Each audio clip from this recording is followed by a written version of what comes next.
sorry, lad. Left dirt.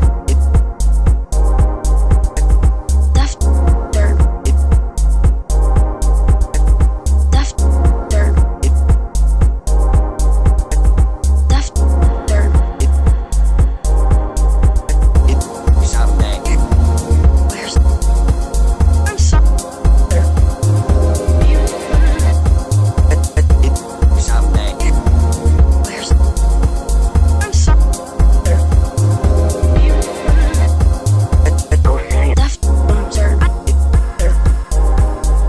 Why you never Bones. go ahead? Left dirt. Why you never Bones. go ahead? Left dirt. Why you never Bones. go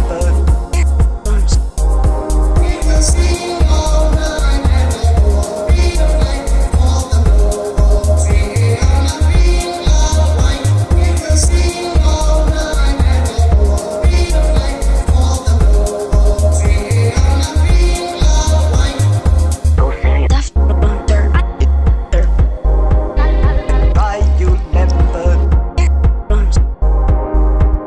ahead?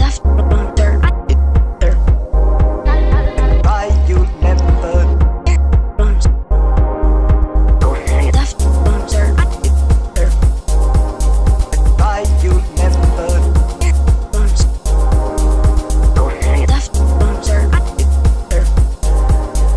Why you never Bones. someday? Where's I'm sorry. Watch it, boy. Someday. Where's I'm sorry.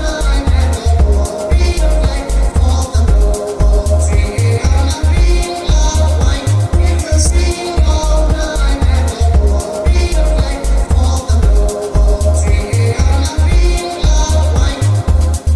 boy. Someday. Where's I'm sorry. Someday. Where's I'm sorry. Well, hello everyone, and yes, what a wonderful Thanksgiving weekend it was. Obviously, I was off for like 8 days, which was pretty nice to be honest. But anyway, welcome back to another Darachat. My name is Daramouthe, or Dara for short, because some people still say Daramouthe, which is a funny one since there's a silent E at the end. But yeah, yeah, I know, right? It's like, come on, Daramouthe. It's like there's an E at the end. Come on, guys. It happens. It happens. Okay, it's like going to that. It's like you hear those stories of being called the wrong name in bed. It's like, yeah, that's not gonna. Oh, yeah, that would be bad. That would be really bad. Steven, my name's Eric. What the hell? What is going on? Yeah. anyway, I have the wonderful DJC, or as some people call him, the DJ Master DJ or something like that. I don't know. We'll figure something out. We'll give you something. Well, and the funny thing is that the Sure. person who recommended you to me was Luke's Awakening. Great dude. Really great Yeah. dude. Yeah, and when he was telling me about it, of course, there's Panda Sub 2000 as well. Oh, yeah. Yeah, that's I gotta say, Panda Sub 2000 is, if you want some pure entertainment on Rumble, that guy has always got something going on, and really good friend of mine. He's helped me out a lot on a lot of my logos and Yeah. like stuff and like little effects and things like that. So shout out to him on Rumble. Just You know what, Luke? Just stay over there. Luke's Awakening. Speak of an angel. He's awake, all right, and he's coming with a fury. No, yeah, Big he just block, too. yeah, he just recommended me to you one day, and I was like, okay. And then that was fun. That was funny because then Panda Sub spoke up. I was like, oh, so you know him? And it's sort of like, okay, well, that's because I have to do all that contacting stuff, which is kind of Right. I do a majority of my stuff through Twitter because that's just where a Yeah. majority of people are. But I do email as well, so that's where we were able to contact through. But yeah, Luke was that, and then like I think it was a day or so before you told me you were a DJ. I'm like, come on, you couldn't tell me that before. Yeah, like, well, it was funny because I never get on, like, okay, like I said, I was saying before we went on air, like, I'm really stupid when it comes to computers and a lot of stuff. Right. So the only time that I jump onto Twitter is to post video links Mm. or post like an update up for the channels or what's going on or music or whatever. And I swear there's like dust flying around down here. But yeah, I'm like picking it off and stuff. No, but it's like I never really get into there and like talk or engage much on there. So it's like it's a lot of people are like, dude, someone's trying to get a hold of you. Like you need to go on Twitter and like I'm like, oh, okay. But yeah, so I'm glad we got in contact. Yeah. Took Yeah, me a bit. definitely. Yeah, and luckily, you know, I try to do it with enough time in advance because a lot of things are I understand that setting up in advance, like maybe a few weeks beforehand, it kind of leaves a lot of room for something to happen, which it's life, right? You know, Oh something yeah, happens, you know, someone falls down a well and everyone's got to rescue Timmy and all that stuff. that is You true. know, Lassie's come and said, bark, bark. I'm like, gosh dang it, let's start singing again. But then it's sort of, you know, I do it because it also gives flexibility to the guests and like, okay, I can't do this. Can we change the time up and all this stuff? Because I think there's someone I was trying to do a schedule with, and they had to change the time from like 7 to 8 or something like that. So I am kind of flexible. That's why I try to be flexible on the schedule because you're giving me your time. Like I already have a full time job. I'm not really gaining a lot out of, you know, I'm not gaining like huge amounts of money from this. It's mostly just the conversational part. Just Um, beautiful memories is what you're yeah, getting at. just beautiful. That's right. That's right. Give the man a dollar right there. Look at him. But yeah, no, it's the conversations and all that. But everything else is a bonus, to be honest. And of course, Luke comes Oh, and sang absolutely. amazing music. Yeah, I saw you had I looked up your. Well, actually, he gave me the link to your DJ one because on your main page on Twitter X, it's not there. That goes to your main Oh channel. yeah. So there's so a lot of I tried what I've been trying to do, and now I guess it's not as I guess now I'm trying to be a little more open to kind of mesh the two together. But when I first started like my channel, Mm, it was funny because I started it in 2020 when everybody was just inside. yeah. And I was like, man, what should I do? Should I, I can't do any music, can't do any shows, can't do any really even get in the studio or anything. I'm like, well, what if I were to, and I constantly was on, I'm super hardcore in television, old Mm, school turbo graphics. Like I'm that kind of guy. And right. what if, and I would follow and watch and get in the chat with all these, people that, and I knew, there's a few different, like Papa Pete was a big one over on YouTube. I used to Right. watch him, the Intellivision dude. There was a couple other channels I would watch, and I'm like, what if I talked about my experience? And so I had no clue. Like I got a webcam off of Amazon, and Right. it would just try to set it. Like I'm so dumb when it comes to computers. So like I'm like, well, I'm gonna start a channel. And then but the more, pardon me, the more I started getting like followers, and it took me forever. I was at like couple hundred at the most, at the beginning. Right. And I was just kind of trying to find my way. The lighting was bad. The graphics, the little graphic like editor that I got was awful. I think it was like the first edition of Adobe Photoshop. It was so bad. Goodness. And anyway, so I ended up starting the channel. But what would happen is how I started it. I was like, let all my friends know. Mhm. A lot of my friends are married with kids, so a lot Right. of them would sit in front of the TV and just watch with their kids and kind of laugh at me. So it made me go, okay, I got to be careful because the more people I'm getting, I'm noticing they're like, oh yeah, my kid thinks it's really funny if I, to watch your, and I'm like, I gotta watch my mouth because I cuss like a sailor, and, Yeah. and of course my music is like the most explicit shit in the friggin' world, Mhm. which I'm hoping we could swear on here. But No, you're fine. yeah. So like I'm like I gotta like, so I kind of tried to separate the two and not have Right. the clash after that, after about a year. Mhm. And then I started getting into, I got to know the Intellivision guy. Well, what used to be the Intellivision entertainment guys that Oh. were coming out with that new console. Mhm. And then they were like, I was going on like forums and chats. And so the main thing I was like, oh my God, I was like, I need to like be careful with all my, cause I had some comedy albums that were nasty, and I had Oh, some, yeah. I had my regular music that was, I don't pull no punches, and it's like, Right. but I've been doing that since the late 90s, well, mid 90s, I guess. Right. And so I'm like, so I kind of try to completely separate the two, and now it's the point where now I'm just gonna bring it back to, I don't give a shit anymore. Yeah. No, that's understandable. Yeah, I mean, Luke saying his loves Yeah, Luke. see, like stuff like that. Yeah. That stuff's even on the edge too. I'll do like these little skit things that are so ridiculous and it's so Yeah. stupid. And there's like I have like a there's maybe like 100 people out of all my subscribers that'll literally watch that stuff, and then everyone else is like, what is he doing? Like, speaking of that, so Luke brings that up. So what I used to do, like, so I was coming up with some stuff, and this is where Panda's like, dude, you gotta, you did that, do those little things, like those little off skits when you're doing like these showing gameplay and talking about games, like you should keep doing that. Mhm. So I went, a friend of mine owns a bar and grill up the street, and they had a big, I don't know if it was like a retirement party or something, Right. and they came in, had this big party, and they had all these like little plastic palm trees and inflatable like flamingos and leis, and it was like this whole luau Hawaii thing. And I'm like, Yeah. and I'm like, can I get one of them inflatable flamingos? I'm like, I don't know what I'm gonna do with it, but I think it'll be funny, like Right. on my channel. Mm. And I think I just placed it, and it was close to Christmas or something. So I think I placed it on the Christmas tree, or I said it.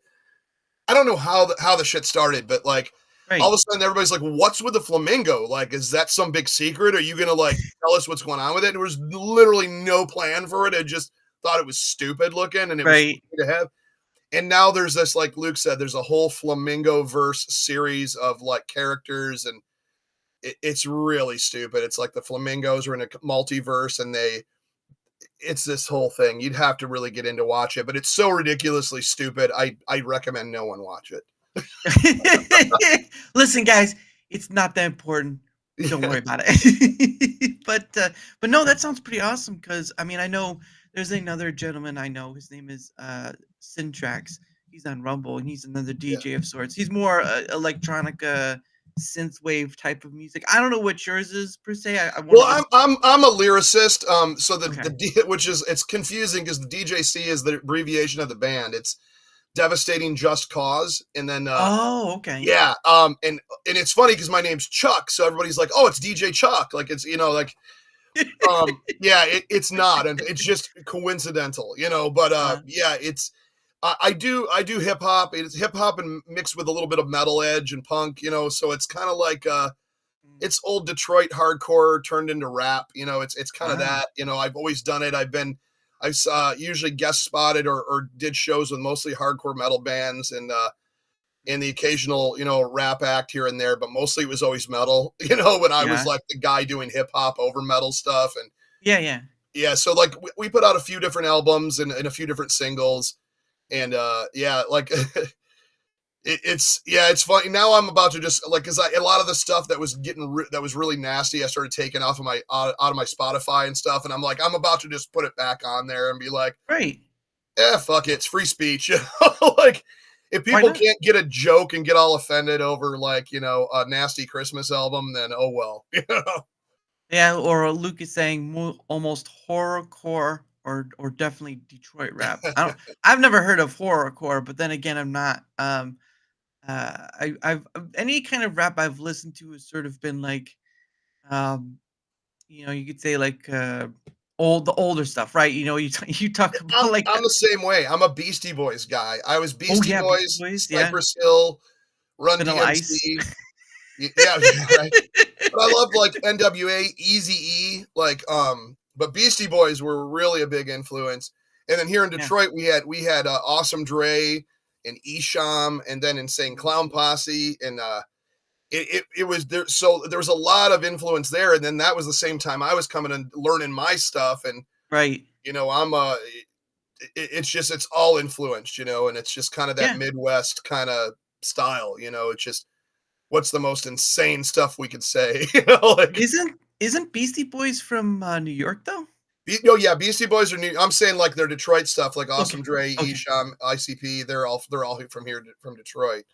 Yeah, because Um, the one song I listened to, or at least I listened to, is Intergalactic by Beastie Boys. But I know there are a few songs that are on their oh yeah, popular list Like there was something till never till Boston sleeps or something like that. I can't remember. There's a lot of them. Yeah, But well, it's there's No Sleep Till Brooklyn. You're probably yeah, thinking that's of. right. No Yeah, Sleep Till yeah. That Brooklyn. Yep, that, and Kerry King from Slayer did guitar on Fight for Your Right and No Sleep Till Brooklyn, which is ooh, another metal influence. And Beastie Boys before that used to be a punk rock band. So like they did like kind of punk rockish metal. It was so that it's just all kind of, to me, I think like the styles basically are poetic in their own. Like I don't know, they're both rebellious and storytelling or saying something that you want someone to know. And I don't know, I always loved it. yeah, yeah. No, I mean the again, there's the oldies, and then there's of course like Gorillaz, which has some rap influence, like Del the Funky Hope Samian. There have been some other ones that are not real well heard of, but rap is not a big thing for me. But I do I've listened to some of De La Soul's some of their own songs. There's Oh one my God. by Yeah. Like Me, Myself and I, and all that I used to have that cassette. yeah. There was one song that was from the Spider-Verse, the movie Spider-Verse, and it was Three is a Magic Number, which of course, if Yeah. anyone doesn't know, that's actually from Schoolhouse of Rock, which is the same song. It's just they kind of it's how some rap works. They use some bits or samples from a song, and they kind of work that into their own Yeah. music, which is that. And of course, you see, what is it? There's some rappers nowadays taking some oldie songs and put into their music, and it's sort of just doing that sort of thing too, which is sort of a weird thing. But I mean, it's not like it's not happened before. Right. Right. We'll be playing it. Yeah. New Year's. Sorry. Yeah. I am getting ready. I will be. So it's funny that Big Block said that because, I'm actually getting ready to do, an in-house concert. So I have a big arcade and bar out here, that I have, get-togethers and stuff at. And, Nice. I'm doing like my first concert here Mm, at this location. The thing is, we're trying to get some actual like speakers and equipment in here, and mm. it's not the biggest place, but it should be pretty insanely loud when we get everything set up. So I don't know how Nice. it's going to be, but it's definitely going to be. I'm going to hopefully put it on Rumble and on YouTube and Twitch Mm, and either stream it or at least record and release like certain segments of the show. right. So because I want to kind of start meshing in the music with it, but that whole thing that it's like I got to be careful, or I at least got to put like like a lead in of parental advisory and Yeah. stuff. I don't want like Luke and his daughter to come in, and then the next thing you know, they're like, "Oh, where's the funny flamingos?" And then it's me cussing like a sailor into the microphone. You mother! It's like, whoa, Right, exactly, okay, and that's what it is. oh, Yeah, oh goodness. No, that's pretty awesome because I know that's gonna be happening. Of course, New Year's Eve night. There's gonna be a lot of DJs out there gonna be playing yeah, all boss. I mean, I wouldn't see anything wrong with streaming unless it's like the quality of like either being connected to the internet and all that stuff. Because if you don't have the strongest, it's not gonna do it well. And the Big Black says, "Tell Chuck he has my email if he wants to send me." There you go. Just so hey, if that you're close to Detroit, I have no problem with that. yeah, But yeah, I haven't had a New Year's party in like 4 years. Well, probably since COVID. really, wow. So yeah, so I should I should send some invites out. There you go. Yeah, that's what I'm working on, is trying to get like the right equipment down here, because if not, it's I gotta be it's a small area, and the stuff I'm bringing in is like made for like a small club, so it's gonna Right. be crazy. Yeah, you'll be in your corner stuck to like one area and everyone's gonna be dancing all bundled together. It's like, my gosh, this is like canned tuna in here. But it Um, should be interesting though. yeah. No, and that's funny too, because there's a place in Cincinnati that's near where my sibling and her husband are at. There is a bar and arcade there, and that's a really interesting thing because I think that started coming out a few years ago. Was a bar and Yeah, arcade sort of there's video. tons of them, and like there's a Yeah. bunch here. Like when I go out to, I like one of my favorite places to go is Nashville, Tennessee, and there's like Ooh. so many old like big arcades and pinballs, Oh, like just tons of places out there you can go, and you can have a few beers, have a drink, play a bunch of pinball, play a bunch of wait, what did he say? Invite. and Tommy I'm actually Towel. really good friends with Tommy. Oh, There you go. Oh, that guy's familiar. I know that guy off of YouTube, I think. Or he had a different name before. Oh, wow. No, but yeah, I really I enjoy doing concerts, and it's been a while, and it should be fun. It should be a really fun night. Yeah. Everybody's No, having a coke. yeah, well, one way or another. But no, that sounds pretty awesome because the one I went to, they actually had, there's the arcade ones, and then they have the actual consoles where they were playing games. Now I know that some places make like the small console things where they have almost their whole library in them because you could fit a lot. Well, yeah. So the arcade one-ups to me are just toys. Those are like super, super, like they're like the Walmart special. I think like they're like Right. 3.5 feet tall. You got to get a couple of risers. Then they might be 4 feet tall. And they fall apart, and but the actual old school like arcade stuff, like I've dwindled it down to 15 machines because like at one point I had like over 30 some machines, and it was you walk down here and it was like, oh, all I can do is play a video game. Like I can't do anything else and hang out. So now it's more of a hangout.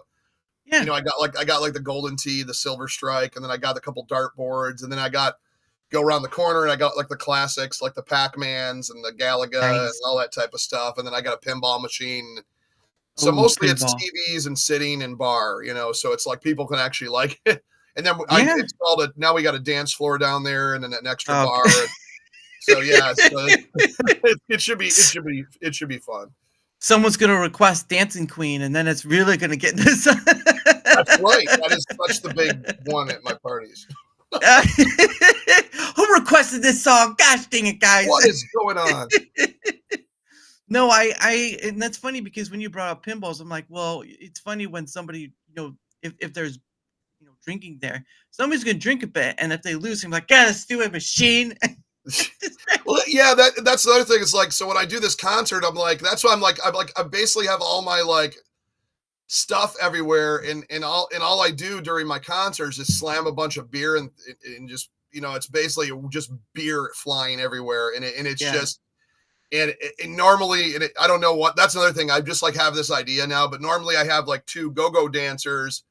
And they're pouring beer on them, and I'm, wow. It gets crazy, and I'm like, but I'm doing that. If I try to do this at my place with all this equipment and people getting crazy, and I'm like, what's gonna get damaged? Like that's the only thing. Oh yeah. And then they start throwing beer in themselves. It's on your floor. It's like, come on, guys, right. Seriously. Like, luckily there's tile. It's new tile, but it's tile. That's good. So you have a question from Luke. Will Art Bigfall make an appearance at the concert? I think he's too busy eating cake and breeding flamingos, inflatable flamingos. Jeez. So yeah. Luke, I don't know if you checked out that members only interview with him and Richard Crocker on the U of Tubes. Check it out. Yeah. And so where do you, I know you stream to YouTube, but do you stream to other places as well other than YouTube, or just YouTube? So I wanted to like branch out, like Rumble. I really like the past half a year or more, I was really working hard at pushing the Rumble channel. And it's just, I kind of got a little bit farther with it, but it's like, I had to go back and not ignore. I felt like I was really ignoring like the people off of YouTube, and I was trying to kind of mesh them together. So now if I do something on YouTube, I automatically will stream it on Rumble. So now I'm like multi-streaming, but I also been streaming on Twitch the past year too. Nice.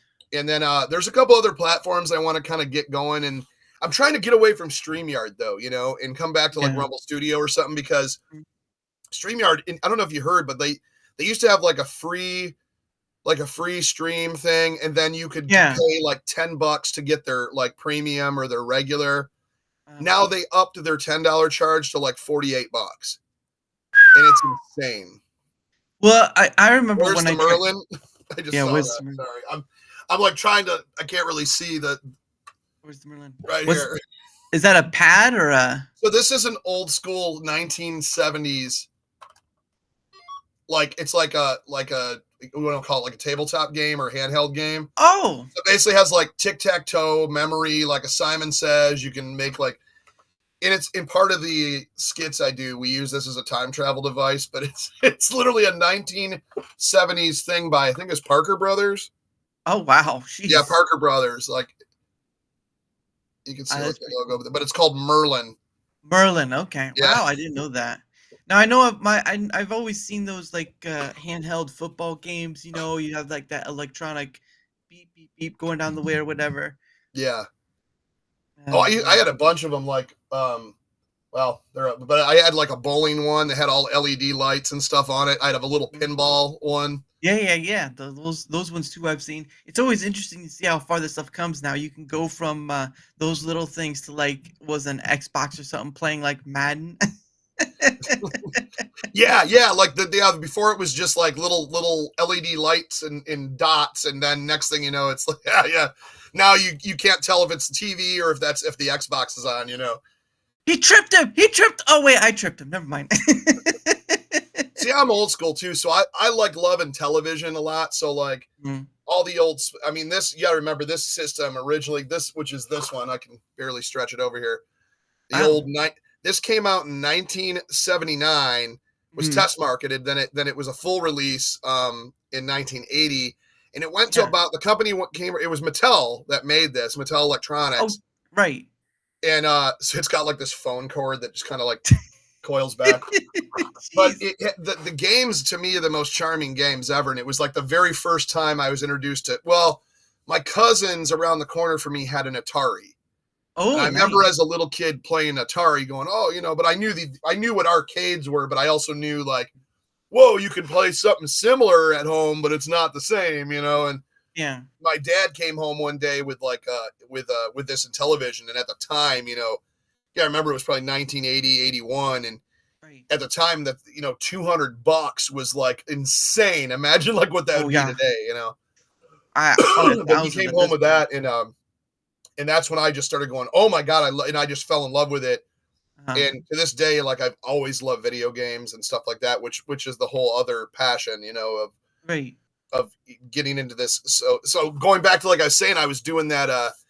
That I said, "Oh, I'm going to do a YouTube channel and stuff." So I started talking about nothing but this classic stuff, you know. And Right. I got a bunch of like stuff that I collect and everything, and I just talked about my experiences and kept, you know, doing that. And then Right. you know, and I was an NES guy too. Everybody's like forgets like everybody was an NES person. Everybody was a Sega person. Like I Right. get that, but I kind of go pre that and still go back to the old stuff.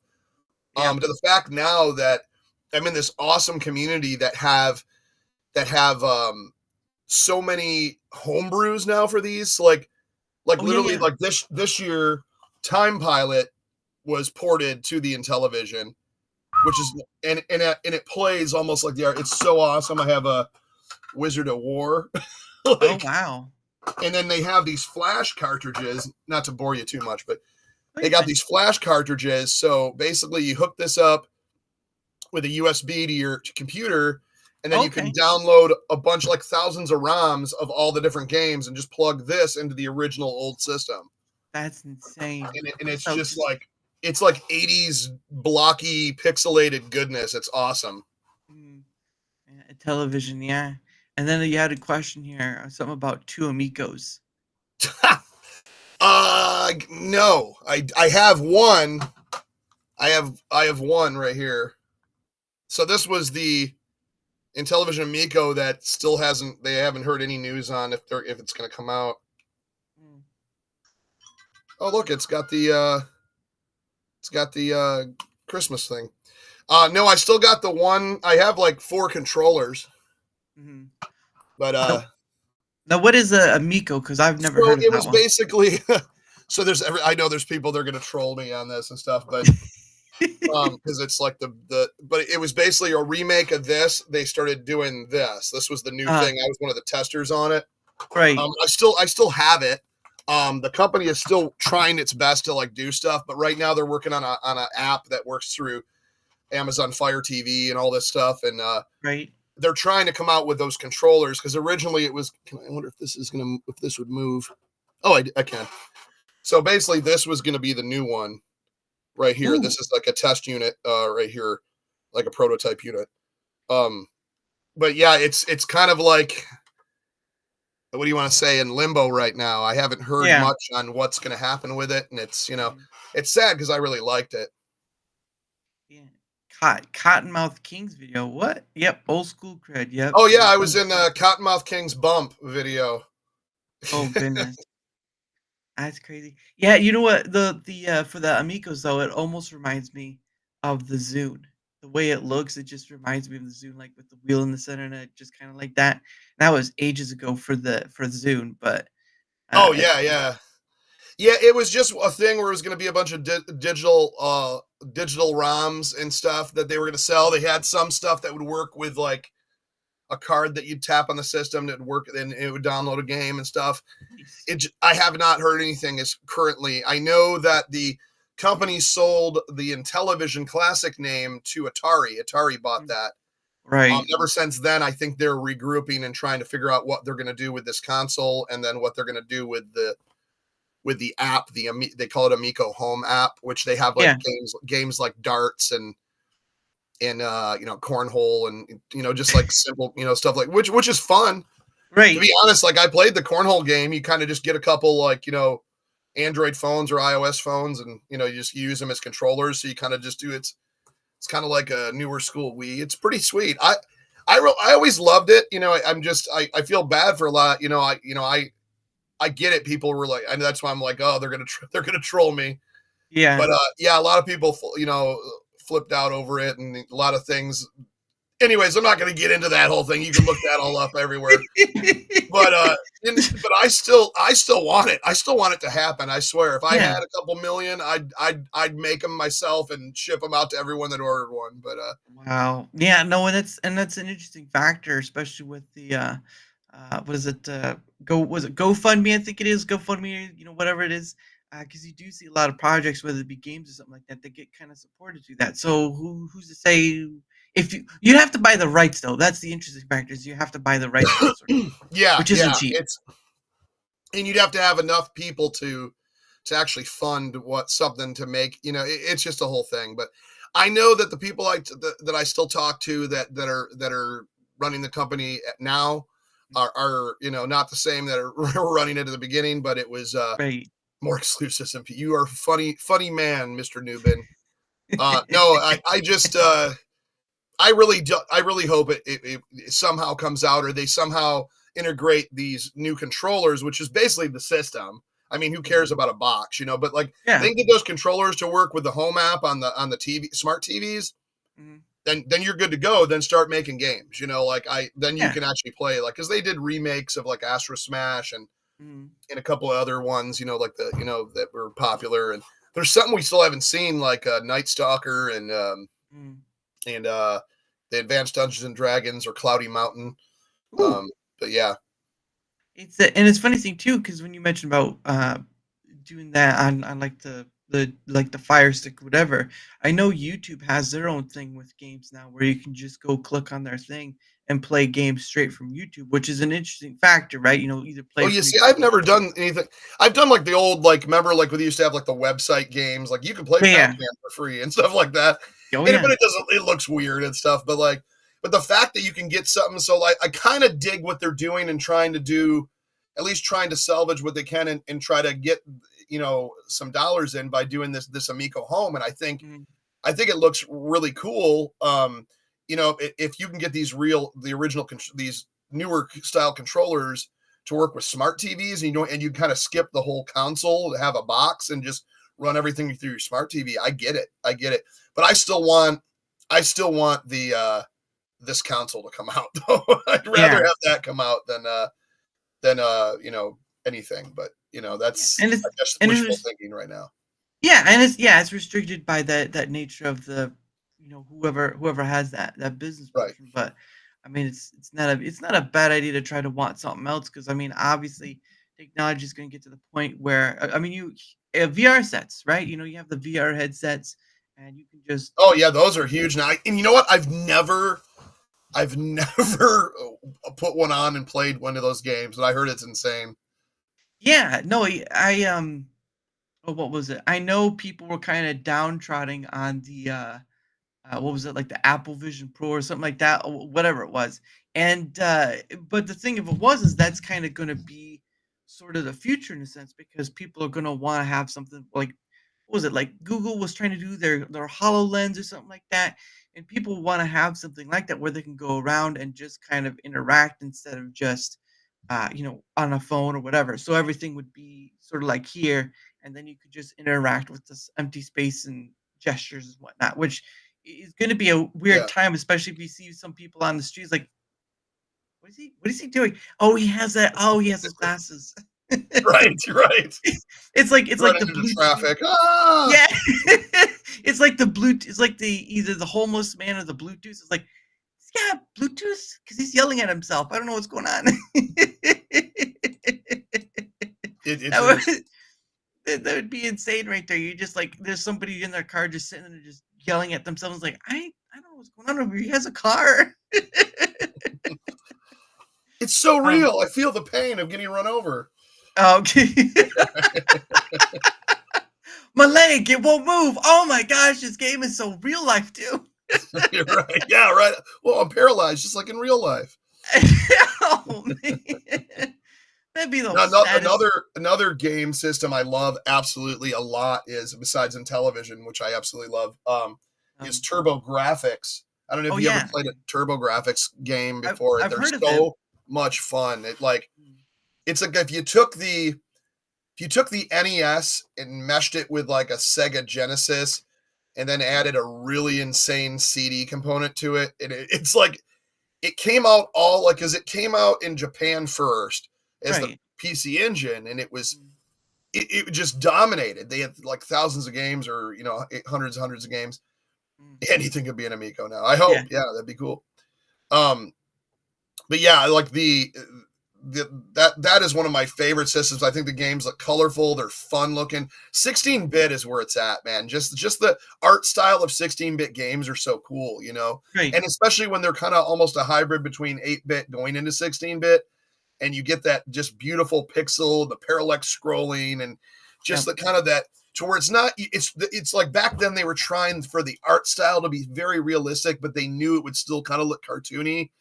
Where, now, it's like everything's a first person shooter, everything's like an open world, and yeah, it looks like real life, but like to go back to see that art style of some of those really fun platformers and shooters. Oh my God, they have so many shooters on that system. But so I do a lot of shows on multi-streaming on either Rumble and YouTube and Twitch of Turbo Graphics, as well as Intellivision too. Yeah, no, that's pretty awesome. Every week. Yeah, because that's pretty awesome too. Because we came from like the 16-bit to the 32-bit, then 60, and it just went higher up from there. And, I feel like it got awkward. It got awkward like towards between 32 and 64, where I figure I felt like everything was polygoned, like everything didn't look quite right. Even though like back in then you were like, whoa, this is awesome. But like you try to play some of that stuff now, you're like, wow, that person's got like a triangle face with like, you can tell it's just like, like a skin mat. Like it was like if you look at the old wrestling games, you could see like be like Randy Orton's face, but it'll be like stretched over like a triangle head. It was just the weirdest looking thing. Yeah, well, it reminds me of when people make that sort of thing about the Lara Croft. When the original Lara Croft came out, she has like one polygon boob or something like that. It's just yeah. That's another one. Like if you go back and look at those PS1 like first couple Tomb Raiders, you're like, ouch, like ugh. Yeah. Those are. I mean, you still remember how fun they were, but then you realize how much you almost use your imagination. But that's just like any game, starting with Atari, like you really had to use your imagination. Like these couple blocks are a fish, and this is a person running, and like that was the whole thing about it back then. And now even these new ones, I mean the new stuff. Oh my God! Like the only before we get into too much, but like the only stuff that I like that's new that I always have to get is usually the new Mortal Kombats when they come out, right? The Red Dead and the Grand Theft Auto. To me, those are just the most amazing. And I think mainly because you can do whatever you want in those games, and it's just so. Like if I feel like taking a car and taking it up in an elevator and driving it off the top of a building. I could probably do that. And if I want to take a horse and run it on the train track, anyway. Yeah. But yeah, there's so much stuff you could do with those type of games. So I appreciate the realism of those. Yeah. But I'm almost very bored of a lot of the new stuff because it's always just keeps being the same. Controlling a horse and Red Dead. So there's the reason he's saying that because I would do these streams where we would do nothing but mess with the horses. Yeah. Now, mind you, folks, they're pixels. They're made of complete pixels. They're not real horses. Okay. It's like, okay, no one had a problem if I was like blowing up like a horse on a Nintendo because it looks like, like 5 little blocks. But now because they're so realistic and on the Xbox, yeah, I'm a horse abuser. So what I was doing was I was taking like getting a new horse. I don't know if you ever played Red Dead Redemption or any of the. I have 2. I have the second one. 2, yeah, that's the best one. Yeah. So I would like find a horse at a farm. I would steal it. I would gain its trust and feed it and comb it, and then I would either take it to a train track to get hit by a train, or I'd blow it up with dynamite, or I'd punch it in the face every time it came to me after I whistled. Now, mind you, they're not real, guys. So I thought it was funny, and everybody kept calling me a horse abuser. Yeah. He's horsing around. He's just horsing around, guys. Come on. I was horsing around. I absolutely love animals. I would never do anything in the world to any animal. But it was just the ridiculousness of why would you put that in the game, Yeah, well, you could do a lot of different stuff. I mean, especially with Red Dead 2, I think there were videos on YouTube I saw where people would, like the carriages or something would happen, the carriage would just fly into the air. And you have those sort of situations where you're just like, what the heck's going on here? But it's nuts. Like the stuff you can do is messed up. But I mean, I'm all for free speech, so I don't care. It doesn't bother me. But I just, sometimes you pull those things off just to see like what would happen if I drove a stagecoach in the middle of like a cornfield where the lady's like putting corn in a basket and I just run her over, So it's funny. It's funny because it's not real, It's absolutely not real. It's complete fantasy and it's fake, There was some people lose their minds over that. Yeah, there was one video I saw where someone took that. I can't remember the city, but there was a suffragette in the city, and they took the suffragette and they kind of roped her, and they took her out to the swamp and have her be eaten by an alligator. But the alligators, yeah, you could throw people. So that was another thing. I would throw horses or I'm sounding like a crazy person, so I better stop. But it was like, yeah, you could throw stuff to the alligators. Like you could you could tie anyone up. Like you could go. It's so much fun. Those games are insane. But my true love of gaming is the old stuff. I love the old blocky pixel stuff, and it never gets old to me. Oh, there's a lot of big things for people I know some people like the N64 or Super NES, sorry, or the NES and all that stuff. There's all that nostalgia thing, but it is an interesting aspect when you look at where we started from graphically to where we are now to where they're basically, if you've ever heard of Unreal Engine, they put out not too long ago their Unreal Engine 5, and they're trying to get as photorealistic to human as possible, right? They have something called metahuman, and what it is it will, it will take a 3D perspective of you, right? They use like a camera phone, right? A smartphone camera, and they use that to kind of 3D map your face, and they would take the mapping of the face, like if you did sad or happy, whatever, and they could either make a version of you, or they could make. Yeah, it's metahuman. Yeah, and for Unreal Engine, it's for. I mean, I'm not going to say I'm technical in aspect because, dear Lord, I'm not. But to just look back at where we started from, where it was like the polygons were blocky, they were messy, the mouths would move. Oh yeah, but it's fun to see you as like a character and. Yeah, definitely, and of course, going back, this is a question by Luke. So he wanted to ask you. Luke, who is the biggest inspiration for my music? So the stuff I'm going to say is not going to match my music, but excuse me. It's you say yayo? Yeah. So my biggest musical influences were a lot of local. There's a couple metal bands. One was by the name of Simonic Drive. Very early '90s here in Detroit, and then a band that was a little more national, and eventually made it out in the West Coast and toured the country, Right. which was my really good friends and my brothers, 20 Dead Flower Children, really great industrial metal band, which is they got a raw deal with a record contract here way early, which wouldn't release them to get signed to bigger stuff, and it was it was such a curse, and it's a sad story, but it was a very Chuck was into Hanson. I just saw that. Yeah. No, but like those were two of my biggest influences as far as like big acts. Huge Beastie Boys like MCA, King Ed Rock, like their vocal styles. Like I just love that. And then I'd say like the old school DMC, and then the NWA and stuff, and the gangster rap I really liked. I would cut it off almost right at the end of the 90s because I think with exceptions here and there, but most of that, like all the new stuff, I just can't get into. I don't understand it. Maybe it's because I'm getting old, but I'm more or less. I want to hear your story. I want to hear what you're saying, and I don't want it just to be the same, like repeating 3 words and then doing a sample, repeating 3 words. I'm not into. That's fine at a club if it's just a beat to dance to, but when you're talking about poetry, which is what rap music really was, it was like I said, like punk and rap were kind of the same thing. Listen to me. This is what I have to tell you. Listen to this story. And that was kind of the main thing. But yeah, the Doors and Aerosmith. Oh yeah. The Doors, Aerosmith, a lot of the local metal bands, old rock and roll, Sting and the Police, believe it or not. Like I had the Synchronicity album.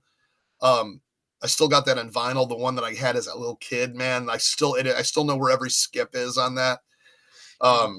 It's there's a lot of like weird stuff and of course, just being around the industry in the mid 90s, early 2000s, just learning stuff from everyone else around me. We went to a lot of parties with and CD release parties and record release parties for ICP, Insane Clown Posse, back in the 90s and early 2000s. Then we all moved out to me and my friends in the band 20 Dead. We all moved out to California, so I spent a lot of my life and basically all my 20s out in California and Southern California. I lived in Huntington Beach for a while. I lived over in Long Beach at the last few years I was there. So I met a lot of people out there. A lot of really, I have so many freaking stories from out there. Like, but yeah, just meeting people out there. And then anytime like ICP would come to town, they'd be like, "Hey, who do you want on the guest list? We're playing with 2 Live Crew." And like, can you believe that? And it's like, oh my God. So then I try to get a date and impress her, be like, "Hey, I can get us backstage and you can meet all these people, and they're like, "You're crazy." And I'm like, There's nothing. I mean, that's pretty cool. I actually have a family member who lives out on Long Beach, so that's pretty awesome. Cottonmouth Kings, like he was saying earlier, I really did know those guys really good. A few of them have passed, and which is sad. But yeah, it's really an interesting life that I've lived. I'll tell you that. And before we go further, for someone to ask me a question. So someone asked me this. Yes, I do, but I don't stream them. Like I've played some games. Of course, I was, during my Thanksgiving weekend off, I was playing a little Fortnite because they just came out with their new season. Obviously, I'm a casual player. I'm not that hardcore on that kind of stuff. I've played. Look, I have like over 200 games from Steam. Okay, it's not an easy thing to just kind of go back over a game. You had 200. You're doing 200 different games. Like, what? I tried Steam. I have like a couple games. I got like that Donut Dodo game when that came out. It was kind of that retro arcade looking one, but it was new, and I think I downloaded that. Yeah, that was about it. I did on Steam that and like one other game, and I totally forgot like to even go back to it. Like I'd never. That's just me in new gaming. I just don't do too much. Yeah, no, because of doing this thing, it's kind of hard to play games when you're kind of busy trying to. It's not that I'm not against gaming. I mean, if I play with others, that'd be fine too. It's just It's not my thing. I do. I'm not going to stream it. I'm just going to enjoy it. And plus, there's got to be time for it too, because this is, doing this thing and the other shows I do, which isn't very much like two other shows. I just enjoy this aspect more, and it allows me to meet people like yourself. And of course, there's a question for you here from Frog Tony. Frog Tony. When is it, dude? I don't know. I'm so far away from that. Like I still have that same test unit, but Yeah, I haven't heard anything. As soon as I hear it, guarantee you, I'm going to make a video on it or go online and say something. But I haven't heard anything since the Atari sale. See, now if you went online and rapped about it, now If I that rapped about it, it'd be different. But no, yeah, no, I don't have any info. I'm waiting for info. I want info. Right. I want those views. Yeah, no, it's it's just one of those things where it's a great idea, it starts out great, and then all of a sudden stuff comes up in the company, and it's just like it puts on the back burner, just like, hello, is anyone there? It's just part of that whole ordeal. But no, it's pretty awesome that, for all it's worth, you are a very retro gamer, but at least you still play some new games too. Like I do. I think I have more just fun just to make people cringe on like watching like me do stupid stuff on Red Dead Redemption or Grand Theft Auto, which like I was saying, but yeah, like I don't mind new stuff. I'm more into these homebrews for Intellivision more than anything. Like they've been doing some really cool RPGs and old school PC games, and yeah, then they're coming out with like all this. There's a new one called Ballista Avenue Redux, which was this old French game, like RPG kind of adventure style, like PC game, like way back in the day. I never knew of it or never heard of it, but they're doing it on the Intellivision, and the pre-orders go on sale, I think, in a couple days or so. Nice. So I want to get that, because what they do is they'll sell this stuff. Like here's one they did, was called Grail of the Gods, and they'll sell them complete in box. Wow. Like for this old system, they're still making these beautiful brand new games, and of course they're all pixelated old school games, but they're freaking amazing. Like and the amount of like love that goes in here, it goes into these, and they still make like all the like little overlays that'll go into here, like put that little overlay in there, and then those buttons become now, you can shoot these different directions, and so they still do that they incorporate this with all these new games. So like I'm a big part of this community that's just huge on. Yeah, here's that Time Pilot one. God, this one came out awesome. Oh, nice. Like, I love Time Pilot. It was one of my favorites in the arcade. And they did a really good port of that. It came out, you can barely see it, but yeah, it came out really good. And then, this was a pack they put out that you could buy like a bunch of them at, this is called Antarctic Tales. Enhanced edition? Yeah. Enhanced edition. Yeah. Yeah. That's pretty cool. But yeah, it's really cool because I know Atari Age, which Atari now owns Intellivision. So, my hair probably looks terrible hanging out the back of my head. The Atari company that owns Intellivision now, they really they know about the homebrew community. I have a feeling that's why they're doing that. So Atari Age started putting out some Intellivision homebrews already. They did one there was an old computer game called Akalabeth or whatever. It's kind of a dungeon crawler, kind of Matrix looking, like vector style look to it. And they put out, that was their Atari Age's first official game for Intellivision, I believe, was this year. So I'm excited to see what like Atari can do with the classic Intellivision. Yeah, no, again, it's what is it? I don't know where it is, but there's a museum out there that's trying to collect the coding for games. I can't there's some games that are lost to time because companies, they do whatever and that coding is just lost. But there's I mean, look at what's happening now with they're trying to do everything digital, which I understand, have the digital option, but 25, 30 years from now, what are you going to do when you can't play? You can't go onto that server, or you can't go. You can't when everything's digital and you can't get it. And like what happens to those games? That's why I always like if you're going to have a game, at least have the option to get a physical, so you have it when everything's down and there's no way to like go online anymore for that game. Yeah, and I found one, and it calls itself the National Video Game Museum, and of course. I think this was that the one in Texas? Or About is this something different? I've got you about us preservation. I'm not sure if they have like a where they're at. Oh yeah, here we go, Frisco, Texas. Here we go. Okay, yeah, I think that's the one when that new Intellivision came out. They had, the very first showcase was at that one, so I'm sort of familiar with it, but I've never been there. I wouldn't mind checking it out though.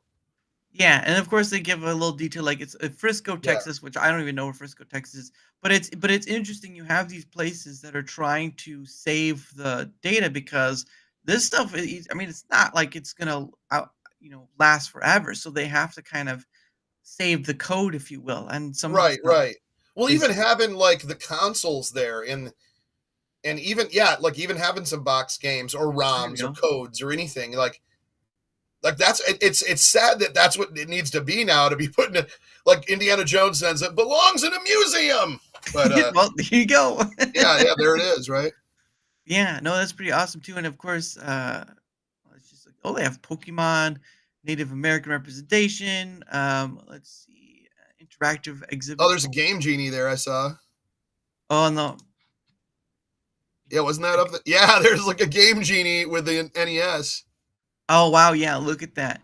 Let's go back to this page, and they have interactive games. So there's this. There's a Pong, computer space. Yeah, and this is Atari, isn't it? Pong is Atari, right? Yeah, Pong. That was Nolan Bushnell, right? Or no, I'm trying to remember. Did he do the first Pong? Because I thought he did Computer Space, which is those two little, like the yellow and green one. I think that was the very first video game like stand up that was ever made. Yeah, and you can see. I remember a million people made Pong back in the day. But yeah, goodness, look at Tetris. All right, look at Tetris alone is crazy. Oh, and that just got that kid that just like did the insane like beat like some insane score or something recently. Like it's still going. Oh yeah, if you think about it, like some of these classics, like say you were to go to like a Barcade or a Dave and Buster's or a just like a local Buffalo Wild Wings or bar, most likely you'll find a Ms. Pat Galaga, that has like Ms. Pac-Man and Galaga. Like those are still a sought after machine back in the day. Oh, now I'm getting trolled. I saw the crab legs. Yeah, I think crab legs. And then I don't care. This is one for you right here. Oh, geez. Yeah, you can do that in your time if you want, but I just figured I'd bring it up because they are asking the question. So I don't. We just talked about the Intellivision. We were talking about that earlier. Yeah, we talked about that earlier, which is pretty neat. It's pretty neat.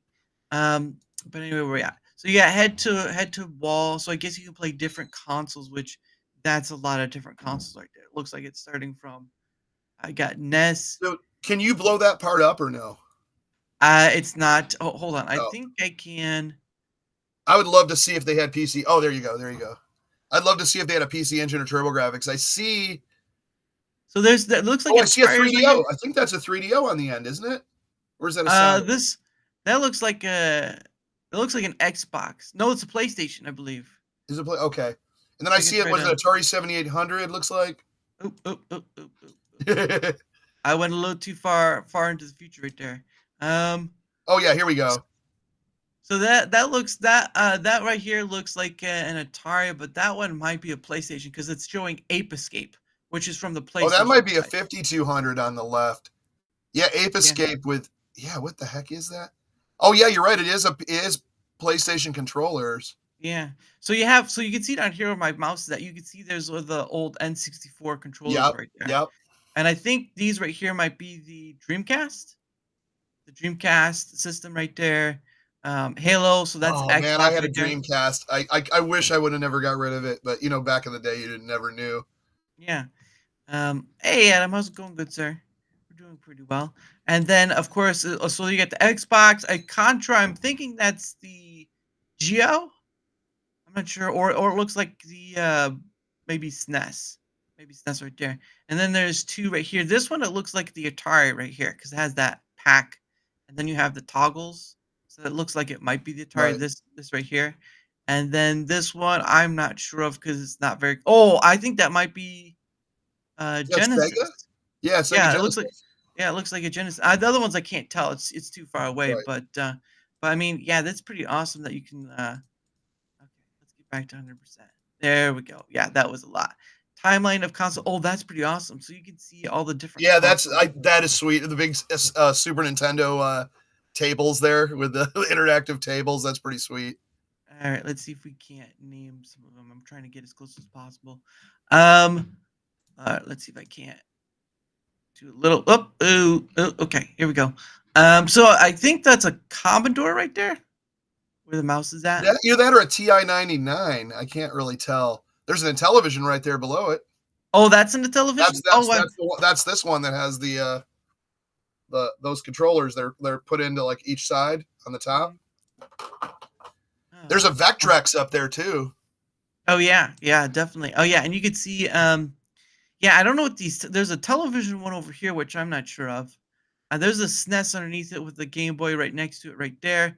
And then this one looks like a mini.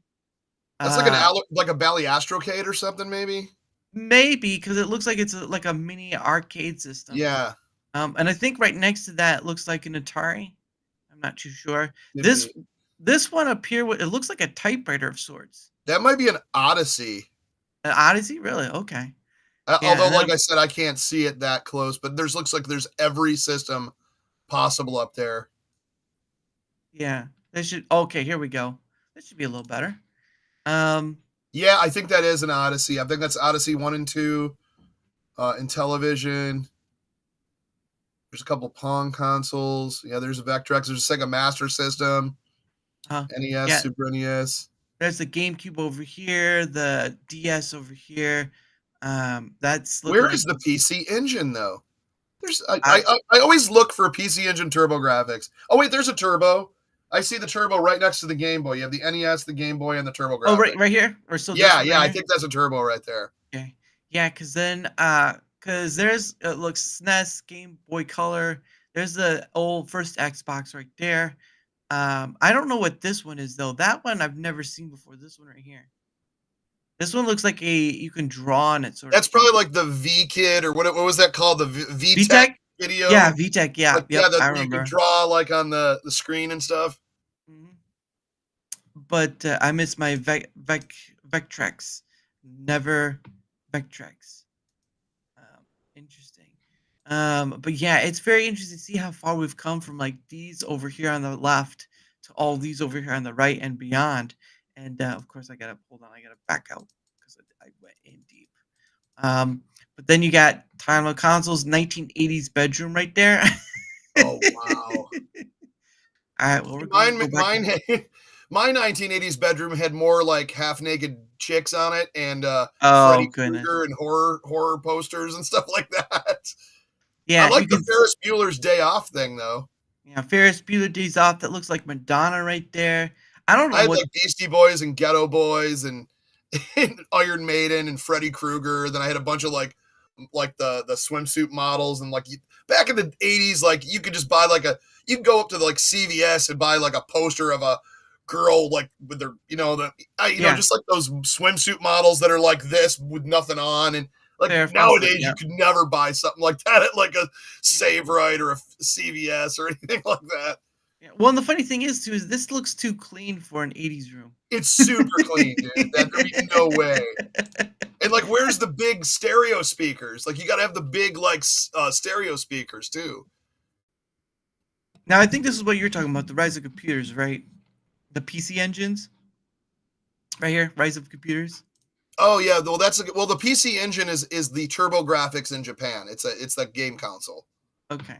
But yeah, they did have a PC FX console that came out later. But yeah. Well, before I was never a big PC dude though. Like I never. Yeah, I never got it. I know back in the day, like my a buddy of mine had like an Apple or an Apple II or something. I remember him playing like Oregon or Bound or something like that on it, and Yeah, Oregon my Trail, whatever it is. my mom liked playing the old Qbert. That's one of the games she liked playing was Qbert. Um, although that's I don't even know what system that belongs to.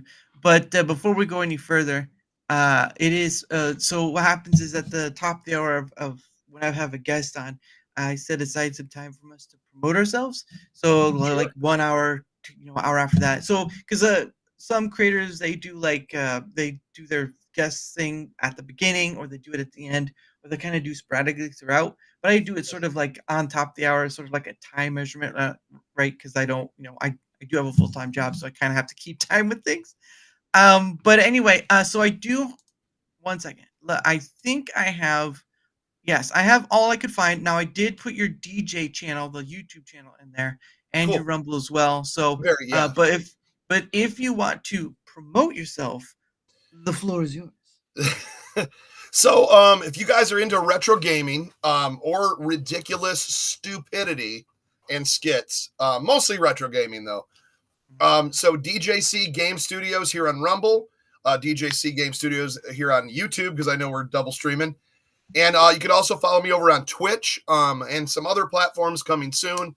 A lot of Intellivision and Atari early retro, PC Engine, Turbo Graphics, huge on that.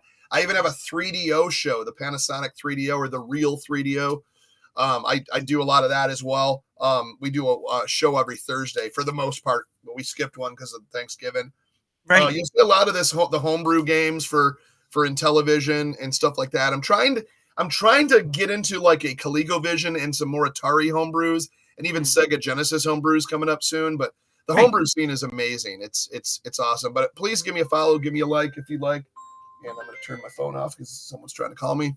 But they're like, yeah, tell them this, tell them that. No. Yeah. But anyways, I appreciate there's a lot of old names in the chat that I haven't been watching it every once in a while I can see. But I literally have no hard feelings to anyone in there that used to troll or used to come into chats and hate on me. I don't care. It doesn't matter to me. You guys, God bless you all anyways, Yeah, you watched him, so there you go, right there.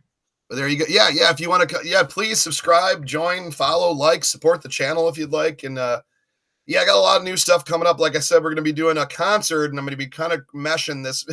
It's going to be a tricky mesh of explicit music with uncensored music with family-friendly gaming. It's a new thing, so it's coming. Wait a second. Wait a second. But I don't want to split it. It's like I want to keep it with the audience I already have, because I have a dead music YouTube that I haven't used in years, and I started putting a couple things on it like a year ago, and I haven't paid, and then I never looked at it again. Like it's probably got like 60 followers. It's like no one. So I might as well get it on the channels that I got a bunch of following. Maybe even the Rumble might be a lot more, just because the Rumble is more forgiving, is more freedom of speech, kind of without censoring me and demonetizing because I said the word like once or something, or copyright stuff, yeah. So when I'm, when there's like 200 F-bombs in one song, I don't think I'm going to be very monetized. So but I have a lot of new music coming up, and so that's basically what to look forward to. A lot of music and a lot of skit shows, dude. We're doing some really weird stuff. Yeah. There you go. Between flamingos and the old characters meeting new characters and furry bartenders. It's nutty. It's stupid. Like I said, you don't want to watch, don't subscribe, don't follow. But now you're going to do it. Wait, guys, hold on. Yeah. I take back everything you said. Hold on, guys. Big Block says you should live stream a song. Yeah, I maybe that's what I want to do. I'm trying to get a full-on studio setup to where I could literally do live concerts, or like I have a new single and I do it live for you guys first, then I release the recorded version, or vice versa. But I'm hoping that this New Year's Eve, I'm either going to try to stream it live because I'm having a concert here. I'm going to try to hold a concert here Yep. And if it doesn't happen, I'm going to try to at least record one and release it on. It might be better on Rumble because, like I said, YouTube's very unforgiving with when you start cussing. It's like it's useless, Yeah. you know. Well, and the other thing too is again, as what I brought up earlier, is the copyright stuff because they hear one thing that's something similar, they're going to strike you Yeah. for it, or they're going to hit you Well, for it. well, the lucky thing about that is I don't have any samples. Well, I don't have any samples in my normal music. I had a comedy Christmas album. It was called Drunk and Disgusting Christmas. I'm going to try to re-upload that again. It was taken, like I said, it was taken down when I was trying to keep the family stuff separate from the, like we said earlier, and the Yeah. people that watch that in the beginning. Yeah. But yeah, like, so now if I'm just going to try to put it together and just kind of maybe just lead off with an advisory that, hey, this isn't for your kids or your family, and then get into that. But yeah, that's the only one I think we sampled, like an old 1930s record player sampling of Frosty the Snowman or something. Yeah. It was like doom doom doom doom doom doom doom. So we kept doing that, which was kind of funny and sounded really cool. But I don't think it ever got like copyright striked or anything like that. It was like a 2-second like loop sample, but yeah.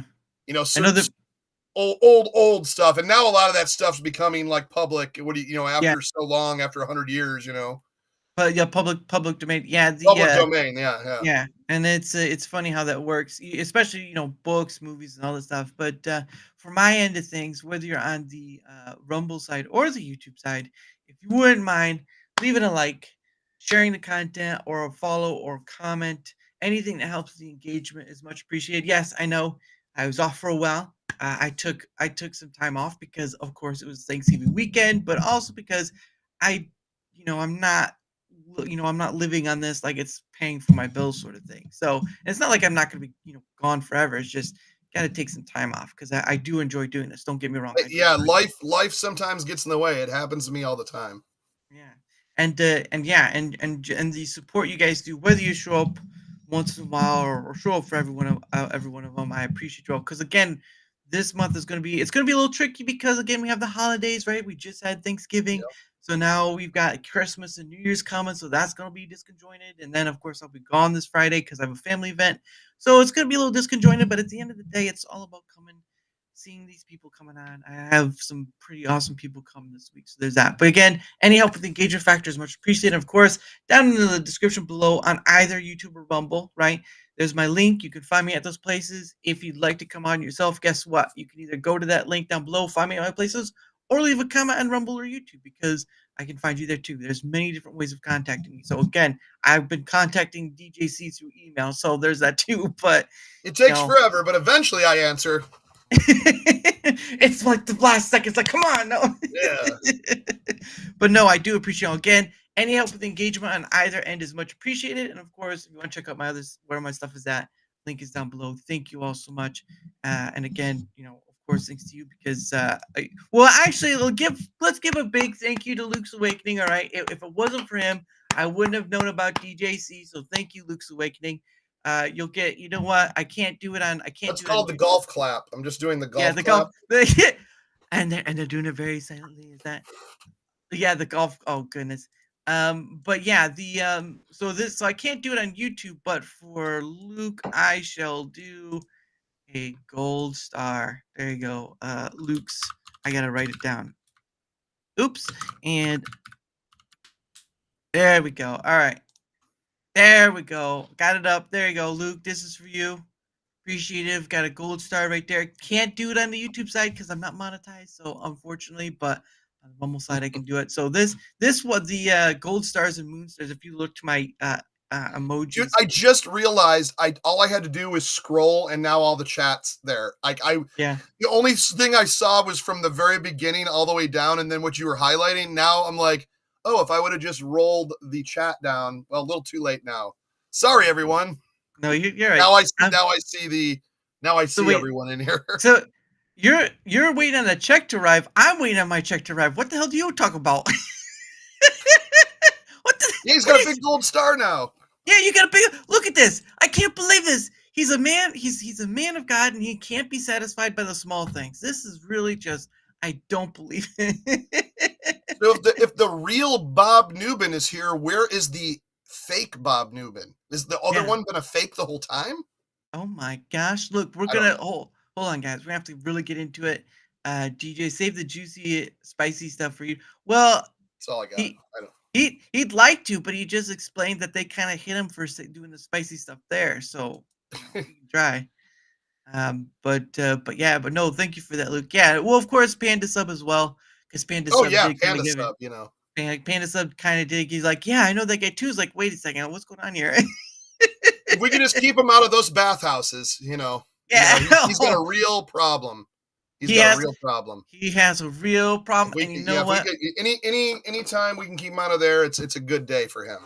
That's right. I'm Someone kidding. take his I credit love card him. away. I love him. Not in that way, but I love him.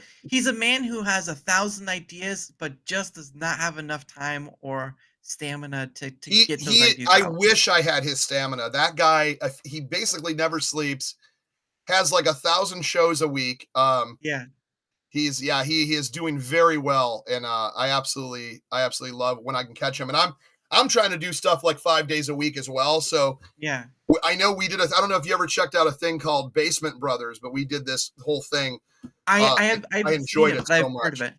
Yeah. Yeah, I've if you seen go it, but I look, haven't- he's got it in his his archived videos. But we did Yeah. like 4 or 5 episodes, Basement Brothers, and we. So I cannot wait for that to come back, hopefully in the new year, and it's gonna be hilarious. It's such a great show. Yeah, no, he does try to do. I mean, I know he's trying to create a lot of new stuff. Yeah, the funny thing too is, he kind of cut himself off from YouTube and just went to. I mean, he still has his account there, but he did come up from YouTube to Rumble, and of course Mike. Well, that's I know that's been an issue for a while back. But I did try to turn up the volume. I think it's probably just because I move away from my mouth from it or something. Not like that. But yeah, Oh, I see. Yeah. Okay. I miss. But yeah, it's just one of those things where Panda is one of those guys who has a lot of ideas, just not enough time or I don't want to say stamina. It's just his health issues are getting in the way of him. Yeah. Very- I literally pray for that guy daily, man. Like he is such a good man and such a good soul, and he's like a brother, man. And I just hope that everything works out and he can get back to doing what he loves, because he absolutely loves doing those shows, loves engaging with everyone here on Rumble. So Yeah. Yep. It's definitely yeah, especially after when he's been on like you before, he was talking about how he used to be in the industry of TV and stuff, and he didn't go too far in, but Yeah. he just the politics and all this stuff kind of it's just threw him out insane. for it. Yeah. Oh yeah. Yeah.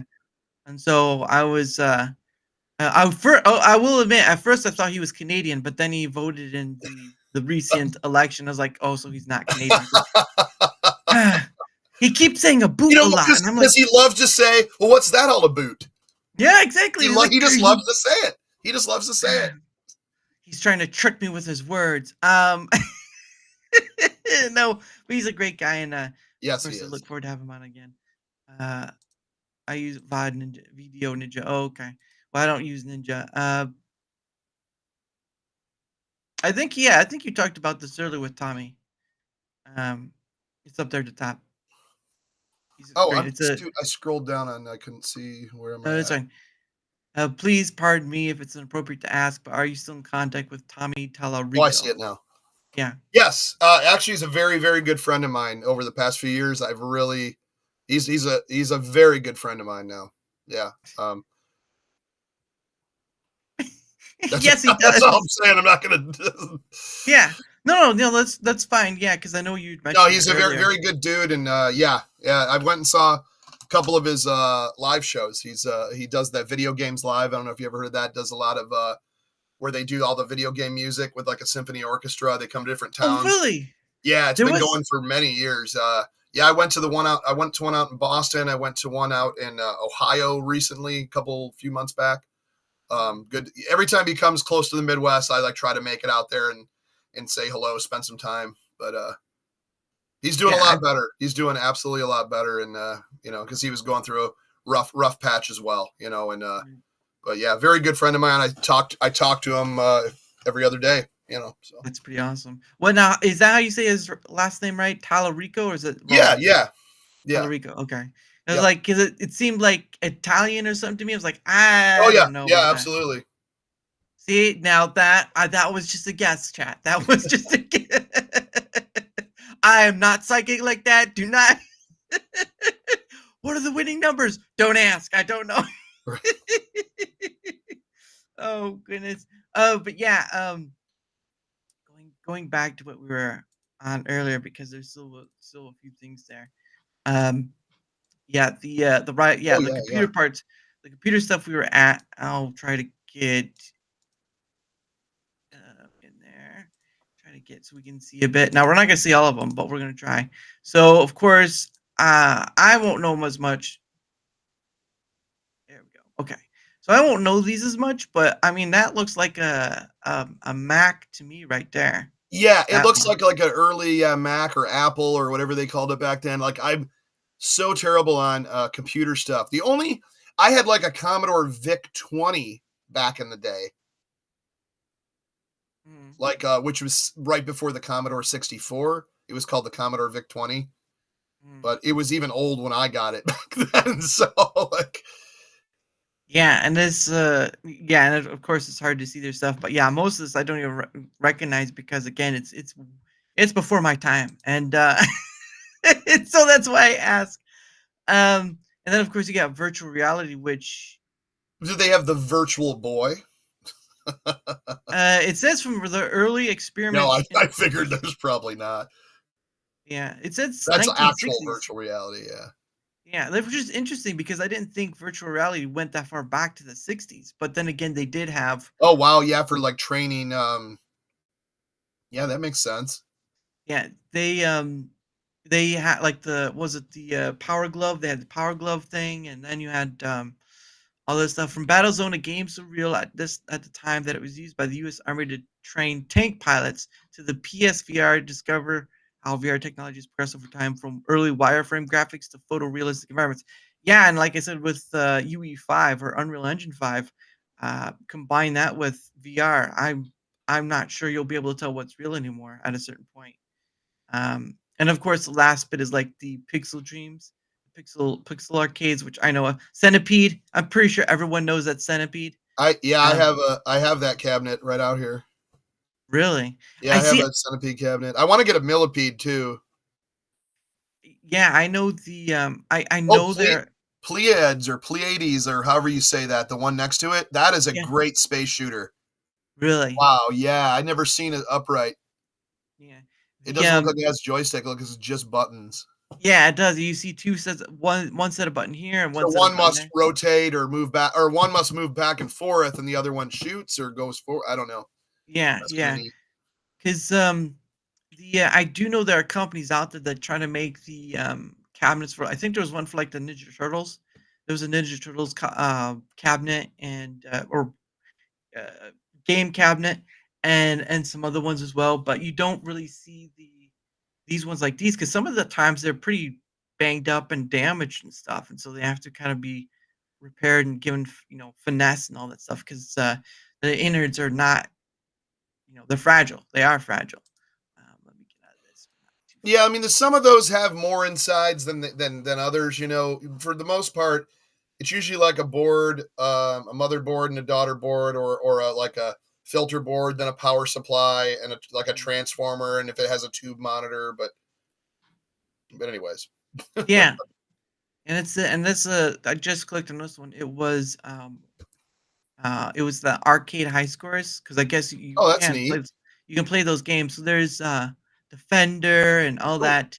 oh, Gyrus. I have one of those out here too. A Gyrus machine. That one next to the Defender, right there. Oh yeah. Oh wow. Yeah. Wow. So you can play the games. Send the photo to the NVM of your high score. Okay. So House Oh, of I just have to Champions. take a photo and send it. Oh, that's kind of cool. Yeah. Yeah. Test your new skills because I'm pretty sure they either get reset or get Oh, overdone. I So may you're have to gonna do Super Pac-Man. That's my game. Yeah. Dig Dug, Asteroids Luck. I like this one, Baby Pac-Man 6969. Nice. Someone went real hard for that one. Dig Nothing can't for Galaxian. Gorf, Gauntlet, yeah, Galax. Wow, yeah, that's or Junior Pac-Man. Mappy, Pac-Mania. Never heard that one. Rampage. Rampage. No, Rampage. I remember playing on an arcade, and they actually came. Well, funny thing is, they actually came out with a movie for that. So I'd never seen the movie, but I do know what you're talking about, though.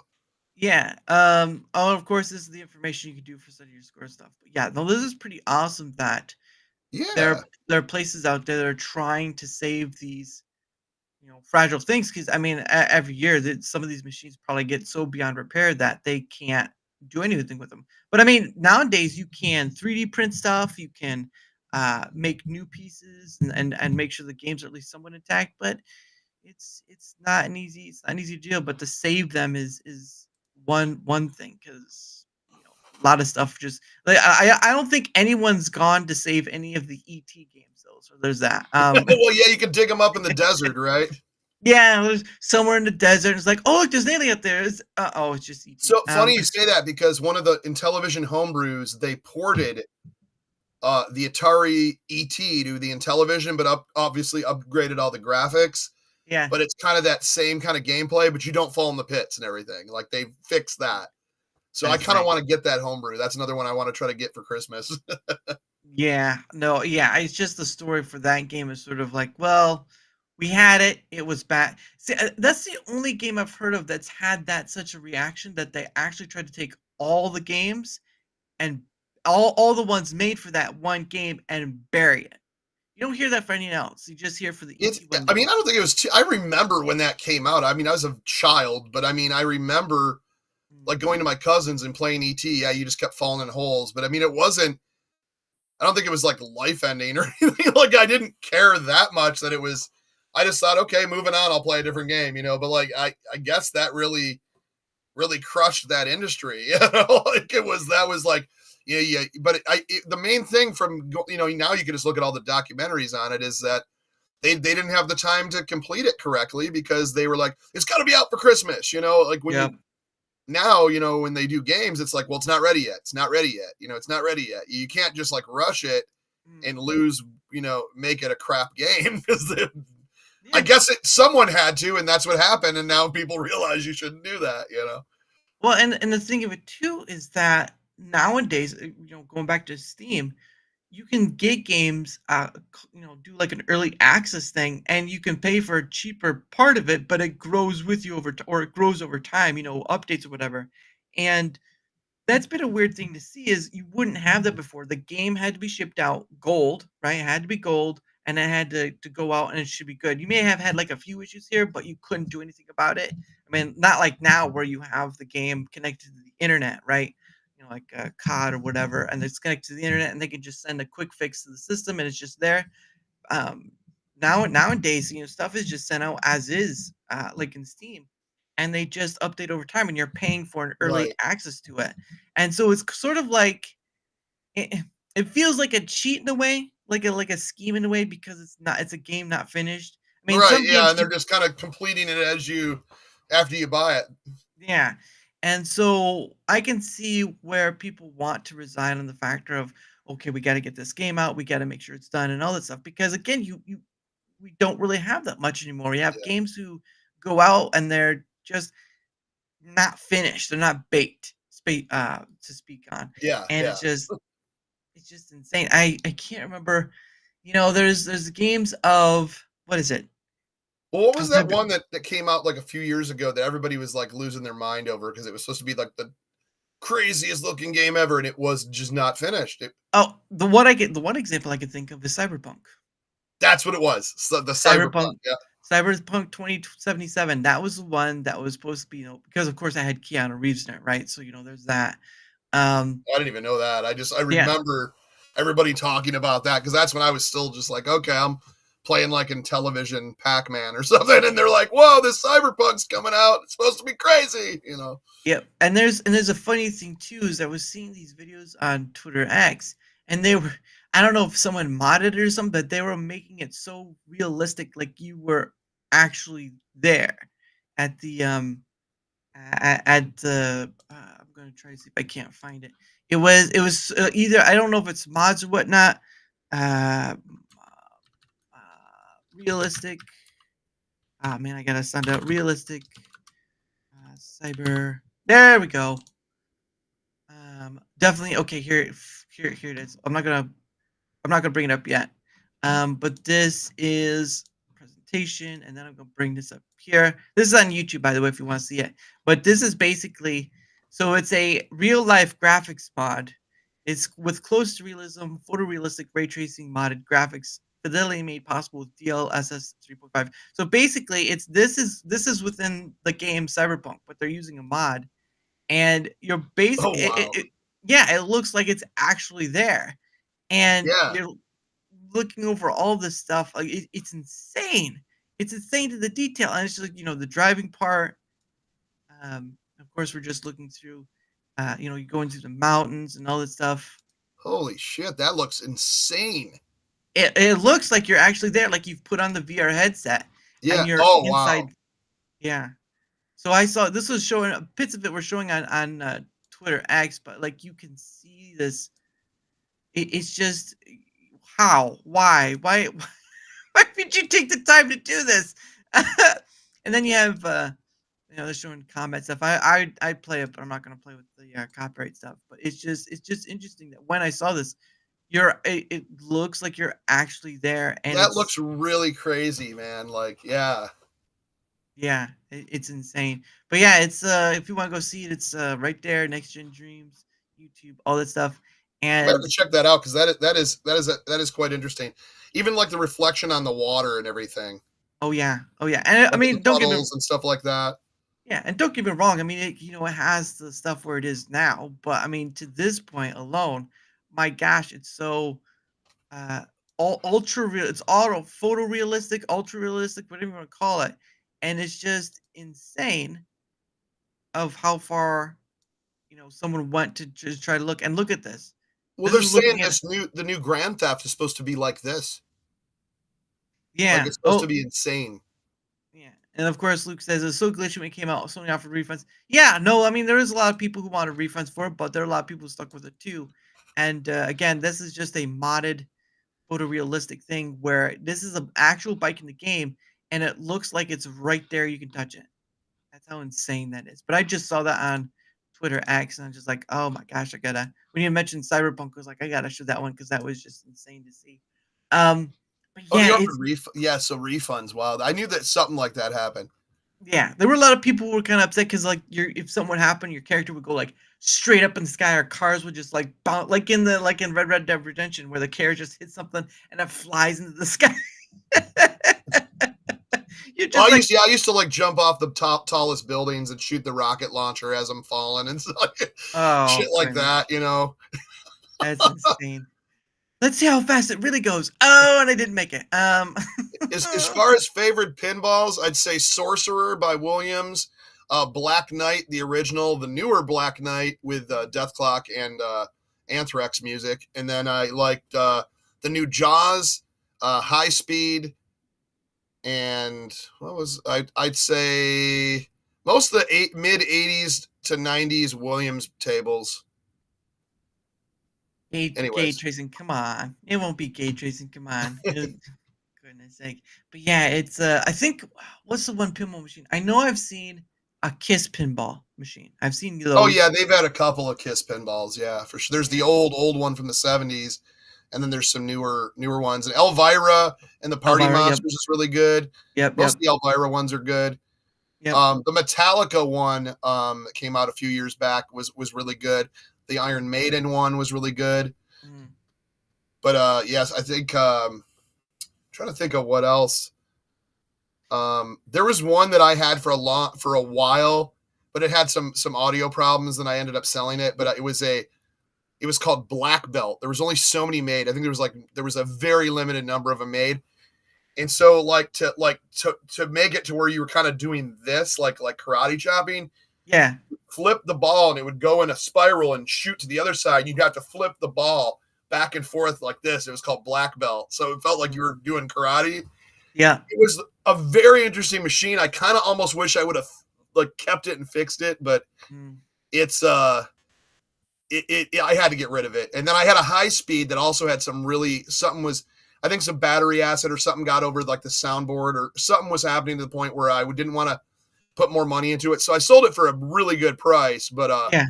someone that was going to work on it, I just can't, once they start getting glitchy, I'm like, nah. The only one that I absolutely keep, even though every once in a while, like this year, I've had it fixed like twice, is my Sorcerer Williams. And then, but I had a Black Knight as well, but it had like the whole board was about to go and it had a bunch of acid damage. So that I had to get rid of a few years back. Yeah, don't you just hate that when happens? There's I remember I think there was an X-Men one, an old X-Men one based on the animation. Oh yeah, I'm sure. Yeah, it's I mean, there's funny. pretty much a pinball of everything. There's even a Mr. and Ms. Pac-Man pinball, a Space Invaders pinball, a Street Fighter 2 pinball. Interesting. I do no, we'll say pinball's not the easiest thing to get because I mean, unless you have like a pinball machine that's yours and you don't have to worry about putting coins in. You're at the arcade place, whatever. It could be a frustrating, especially if you hit it too hard, then you tilted it and it's like, ah. Well, there's all adjustments to that too, but yeah, I'm not a big. Now, mind you, I'm not no pinball wizard or anything, but I'm not one that humps the machine or knocks it around so much. I basically try my best with the flippers and aiming and stuff like that. I mean, here and there, but like there's some people that, and more power to them if they can do that. But there is some people that do competition and their whole body's in it, man. They're like on it, and they know just enough to where, because if you look inside, there's a weight that's as I'm doing this. There's a weight that kind of falls like this, and if you rock it too much and it makes contact with the side, it sends that tilt off, and usually you'll get a warning. It'll be like, and then, at least mine, like it depends on the board or the table, but yeah, so you kind of, or you just tilt the machine. And he's Xenon? Is like Xenon the Princess Warrior, or no? That's Xena. Sorry, I've never heard of Xenon. It's the pinball machine. I think is what he's. Oh, see, no, I've seen that.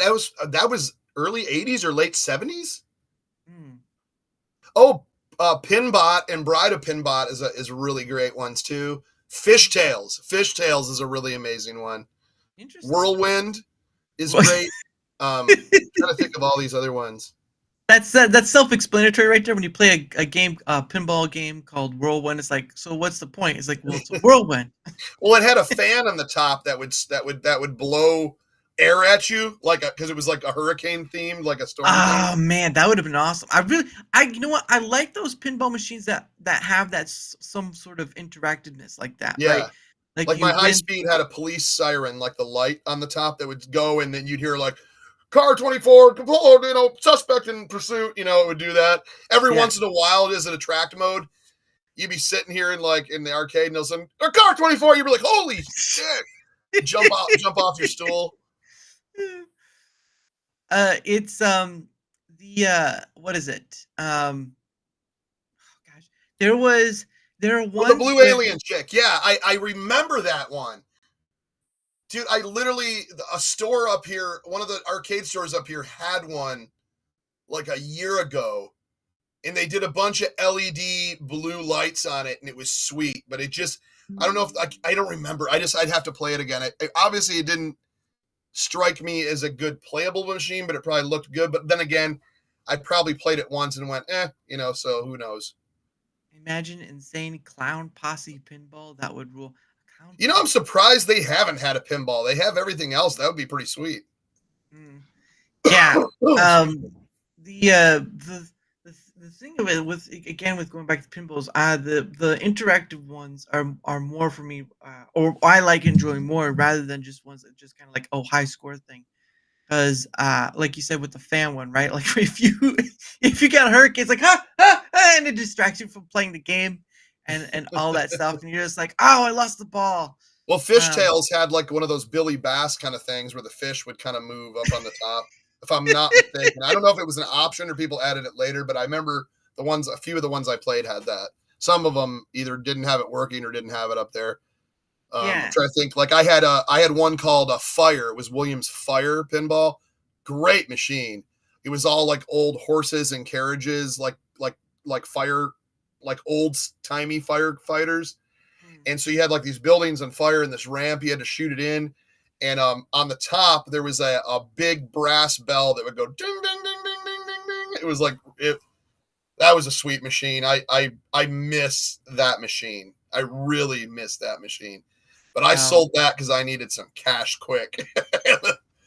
Because that reminds me too. Because I did have the Switch, the first Switch, and I had to. I can't remember what it was, but I had to go get some dental work done, and I was like, oh, I kind of need to save up for it. So I kind of, and the thing of it is, again, I have Steam, I have Epic Games, that store, and then you have GOG as well, and I had games on all those different areas. And it was sort of like, do I really need the Switch? I mean, it's great, but I already have this other stuff. So I kind of ended up selling it. Or game stopping it, right? I would take it to GameStop, get some money from it, because at the end of the day, I think I was getting my wisdom teeth out, and those are not cheap. Now forget my wisdom teeth out. I did take the cheaper option, which was the laughing gas. I know some people take sedation. I understand that, but when I was on that laughing gas, I did not care. I would probably do laugh like what is that, nitrous or something? Basically, they give you. Is that I think that's what it is.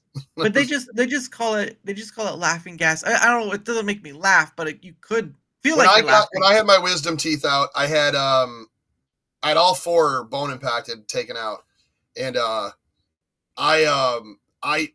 they put me. I remember they gave me an IV, which I was like, I hate anything like needles, and so they gave me like that butterfly thing where they put it in your arm, and so they injected me, and they gave me the gas, and they had me counting back, and then next thing you know, I literally woke up like in the recovery, like little half bed or whatever they got in the dentist or orthodontist office. Yeah, I remember going, what happened? And I just felt like all this gauze packed into the back of my jaw, and I'm like, oh, it's done. Like it was crazy. That's the one thing I didn't like too, is you can still feel, you can get, like, when they put Novocaine in your mouth, you can still feel it, and it's just like, and it's like you're trying to, I just can't, especially if you're trying to get blood drawn or whatever. I just can't with like needles and stuff. I mean, it's bad. It's one of those things you're like, but no, I was getting my wisdom teeth pulled out, and the funny thing is that the bottom 2 were kind of like at an angle, right? So I had 3 of them, went fine. Maybe 1 or 2 took a little while, but they went fine. Again, I was on Noxus and Novocaine, and then I come to like this one over here, and the doctor was like right in there. It was at one point where, it was pushing on to where I couldn't breathe for like a few seconds. Oh, and so it was fine. It got to the point where it got free from that, but it was sort of like it was just in there that he had to do that. I was on the Noxus like. Now when you went home, were you like, did they gave you, like, I was on Tylenol 5s. They gave me strong. Basically pretty much like almost like Vicodins, I'm guessing, Yeah. Because you just kind of floated around. You were like, I don't care. Yeah. No, I was like, keep me on the gas. Because laughing gas was just like, it's like a floater for you. I definitely never had that, because it's really weird, and I bet I have some now, but like I've never had a cavity in my life. Yeah. Like the most dental work I had was my 4 teeth, my 4th wisdom teeth. Yeah. I had a Black Knight. So the Black Knight's awesome because you had the upper play field, and then you had it was like other targets and stuff up there. There was one I played recently. It was Pharaoh. It's a Williams machine. It's called Pharaoh. And it has an upper play field similar to Black Knight, but not exactly. Because at first I'm like, is this just built off that? But yeah, Pharaoh's another one that has the double levels on it, which was a great machine. But yeah, Black Knight, the voice, the Black Knight will something or whatever it says, will kill you. I don't know, but it's like that computer voice or that recording or whatever. However they did it for pinballs. Yeah. Mid-80s voices, but it was always so monotone, but it would be like a stereo, and it would rumble. It'd be like, the Black Knight will find you. Your base is ours. Right. all your base is ours or something like that. I can't remember what that meme is, but yeah. So my childhood for an Alice Cooper pinball. Oh, come on, man. Don't do I don't that. even know if I've seen. Another one that's really good is Transformers. Oh Not like man. the Optimus Prime, Megatron, the newer one. I don't know if there was an older one, but I know the newer one that came out, I think 2014, 15, something Oh, around so there. the Michael Bay ones is what you're talking about. Yeah, it was definitely that. But that one was really cool because it had like a big Megatron and Optimus, and that one. And I remember the Metallica. The Aerosmith pinball I would love to own because it has the Toys in the Attic and it has like that box and you pop the ball into the Toys in the Attic, which I thought was pretty sweet. The only thing I didn't recently like of newer pinballs was Stranger Things. Really? Why is that? I just thought it was a little boring, the way it was set up. And I guess there's the special editions and then there's like the standard editions. And I don't know if that's any different. Ghostbusters special edition was really good. Guns N' Roses special edition was really good. But I mean, you're looking at like $12,000 to $15,000 pinballs. It's nothing I'm ever going to go, oh yeah, I'll just randomly buy that instead of a car. Yeah, let me get this thing that gets me places. I could get like 2 used cars for like that would be decently running, like 2 SUVs, like mid 2000s SUVs for like 7,500. 2 of those or get 1 pinball machine. Yeah. But yeah, I like the old 80s stuff. Like at least that stuff you're looking at 3,000 to 4,000 a machine. That's in decent shape, and although that's still insane. Yeah. Again, going back to the arcade things. I mean, I can't imagine the amount of work it goes into restoring one because you're trying to replace as much original parts as possible. Um, I didn't like Pulp Fish. Oh, Pulp Fiction in a pinball. Goodness. I'm trying to remember even what happened with it, or how that was. There like a heroin needle and a spoon or something? Jaws. Jaws pinball is good. I just saw that Jaws pinball played. Yeah, that one I enjoyed because it really did like a little like playthrough of the like movie scenes on the back, and they had the chum bucket and it was just a pretty good. I like Jaws, so I guess I just like the theme maybe more than Yeah. anything else. Yeah, I just the only places I could see playing a pinball at, not any place I could go, because there's not a Dave and Buster's where I'm at. Well, no, actually, there's a place. I think they do have some pinball, but it's like rare. Because nowadays, when you go to like these arcade type places, right? Yeah. There's a place near me that has like axe throwing in one area, bowling in another, and then like it's on the second floor.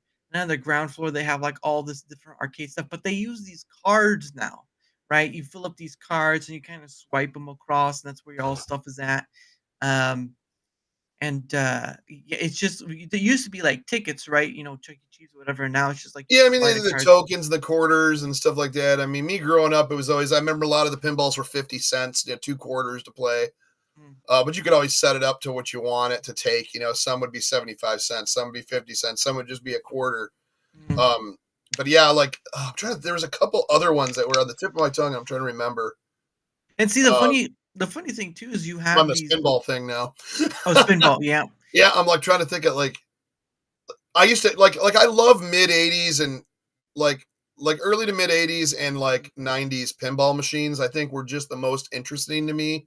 The newer ones are awesome, but they're so digitalized, and it's just you just almost want to go back a little bit just to where Attack from Mars is great with the little rubber guys that are like they got all the little arms and they shake when that was pretty cool. Trying to think like there's one and we have a couple places out here. There's a place it's called New Baltimore, Michigan. There's a concert lounge, a bowling alley, and they have a huge like arcade. They call it an arcade museum, pinball museum, but it's an arcade. It's like people are in there, drinking beer and playing games, but to each one has like a sign on top or hanging by it or like a placard that says the history of the game and when it was made. But you can literally just play it. There's probably 75 pinball machines in there and like 100 video games. I could be making those numbers up, but whatever, but it seems like it, and it's really done well, like an old school arcade. And that was probably there was a lot there that I got to play that I haven't played in forever. And it also makes a difference when it's in good shape too, because you want it well maintained, leveled, playing properly. When it's all beat up and your balls getting stuck and all that stuff, it's yeah, right. That won't be clipped. When your balls are getting stuck in the machine and they tell you to, sir, could you please leave?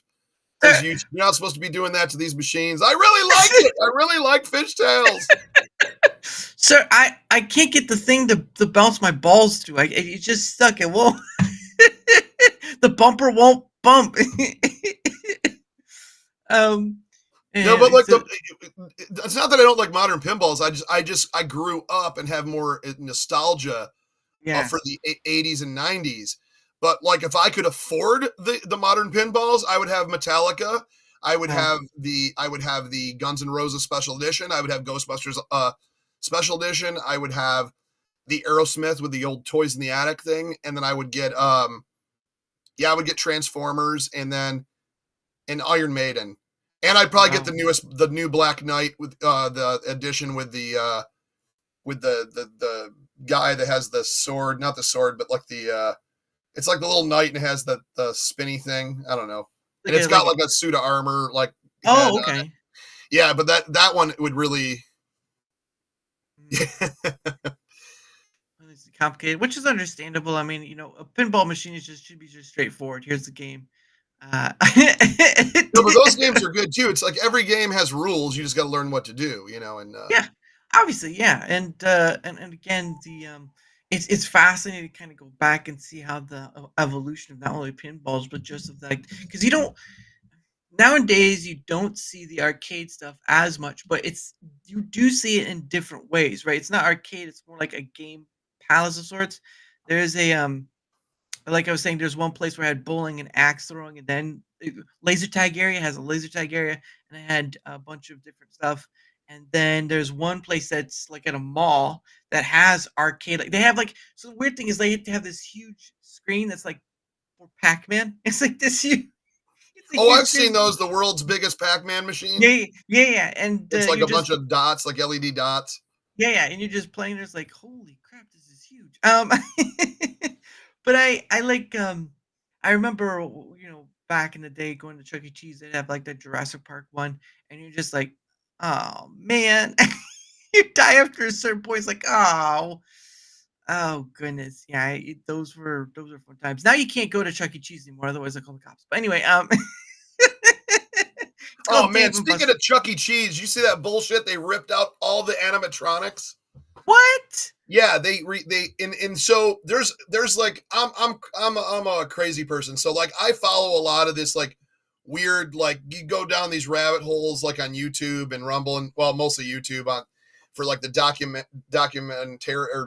documentaries and like the stuff. There's this one guy that goes and checks out all the old animatronics as people have like these home collections, and they rewire them to do concerts like on YouTube. Yeah. Like to like perform new songs and stuff like that. And so there's this whole community out there, and it's just one of my guilty pleasures. All this like, oh, what are they doing now? Where are they finding new animatronics? And they went to the warehouse with the guy that made them and like originally made all these animatronics in this company. What? And they were going into these warehouses where they had them all like it was like looked like it was like a haunted warehouse, the way these things were all just sitting there. And like they want to come to life. And anyways, long story short, so they know, I guess Chuck E. Cheese knew all these people were wanting all these rare animatronics to save them and put them into a place to display them or have them play. So they instructed the construction workers to fence off the area by the store when they did these remodels, and to rip and break and spray paint all the pieces and destroy the animatronics, throw them in the dumpster, and have it guarded until it's picked up and disposed of, so no one could pick through it. I'm like, what an evil like thing to do, man. Like you couldn't donate them to like a children's like play place or a hospital or to one of those places that does stuff for kids to come over. There's so many things you could do with these. Like those things are classic, man. And they were like, no, you got to spray paint them, break all the arms off, and break them into so many pieces and smash them with a hammer and then throw them out and then lock the dumpster. Like it was, yeah. There was people like with video cameras, like trying to get into the dumpsters, and they're like, "You got to get out of here! Get away from that!" Like so, they were like trying to, because they knew they'd have all these people trying to get the pieces out of when they threw them out, or trying to rescue them when they're getting rid of them. Yeah, I don't know why they would do that, because it just seems like a dick move. But it sounds like it makes him sound like an a-hole. So there's that. But yeah, it's just one of those weird things. Like if you know of people who want to rescue this stuff, right, and they're gonna do it for free, and you're getting rid of it, I mean, that sounds like a win-win in my book. You're getting rid of this thing. They want to save the thing. Why wouldn't you let them have it for free? There's a big museum place. God, I can't remember it. It's a name of like a filling station or something down south, but he has all the original Chuck E. Cheese stuff, all the original Showbiz Pizza stuff. He has like full bands, all the different iterations of it, like all the different like separate animatronics that were in all the different rooms back in the day. Like he has all this crazy stuff, and they're all working and functioning and put on shows. And you can come in there and you and it has some like memorabilia and stuff. And I think you just pay like a cover charge, and you can walk through and sit through all the shows and like have pizza and whatever else you want. Like it's like a tourist attraction. I'm like, that would have been the perfect thing to be like, listen, we got all these things. Do you want these? Name a price, and or we'll donate it. And just to garbage that is so stupid. It's really weird. Yeah, it is. It is dumb. But at the end of the day, there's some dumb people out there in charge, and they make some very stupid mistakes. We just call them a-hole for short. Well, yeah, now you walk in there and there's nothing. Like you just walk in, it's a pizza arcade now. Like what's the like you see when you put like a video screen or something on the floor, like a dance floor or something. It's like, yeah, dude, the whole purpose was to see the creepy animatronics and have nightmares. Yeah, well, and then have a and have a slice of pizza. Yeah, that too. Well, that and have someone be in. Well, that's without the kids. Well, the parents. Yeah, that's more of a Dave and Buster's move right there. But no, that's the interesting factor when you can combine, say, an arcade with a food type, because people will stay if there's food there, and that's more money in your pocket depending on. I like the Rock-afire Explosion animatronics. I don't want. Yeah, the Rock-afire Explosion was Showbiz. Yeah. Wow. It had was it Bentley Bear or what? Not Bentley. Was it Bentley Bear? The bear dude with the overalls. Oh yeah. Played like that banjo. And then you had the gorilla on the keyboard. Yeah. And all that. Yeah, that was so cool, man. And like here in Michigan, we had one called Major Magics, where it was a giant walrus playing like a saxophone. And then there was the Major Magics pizza and stuff. It was the same type of thing. And there was like this general all in red. He was like the pizza general, and he with the big mustache. And then they had like, but it was all these different animals and like, part of a band. And that was really fun looking too. And it was scary as hell too. I believe it. Some of those, that's why, some people are afraid of animatronics, because just the look of it is the lifeless brought to life sort of thing. Yeah, like PG-13 horror animatronics. Yeah, that would work. Five Nights at Freddy's. Oh my god, dude, that would be amazing. Oh, well, Five Nights at Freddy's has become a very successful thing. I think they should just do that. Like, and I think that's why I could be wrong, but I'm wondering if that's what brought on them getting rid of it, which is also stupid, because more people went there because of that. Yeah. Oh, it's so stupid. I built a graveyard mini golf with animatronics. Oh goodness. Oh, nice. Here's he's saying the bear from Rock-afire is named Daniel Larson. No, that's it's not. Liar! You liar. That's what he knows. Now I got to figure out. Who is it? I think the bear from Rock-afire. Who is that? Hold on, I'm looking. Rock-afire Explosion. Here we go. Oh my god, Wikipedia, I'm not donating to you. Nope.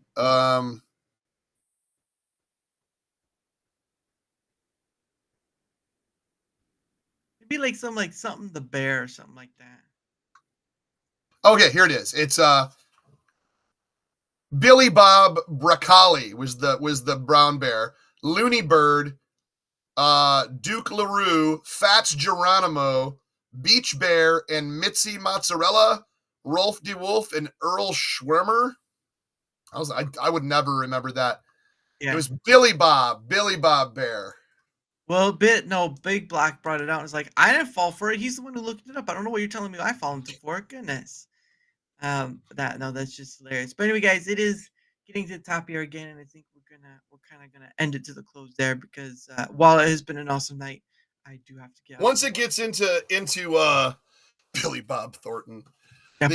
once it gets into the animatronics, you know it's time to end the stream.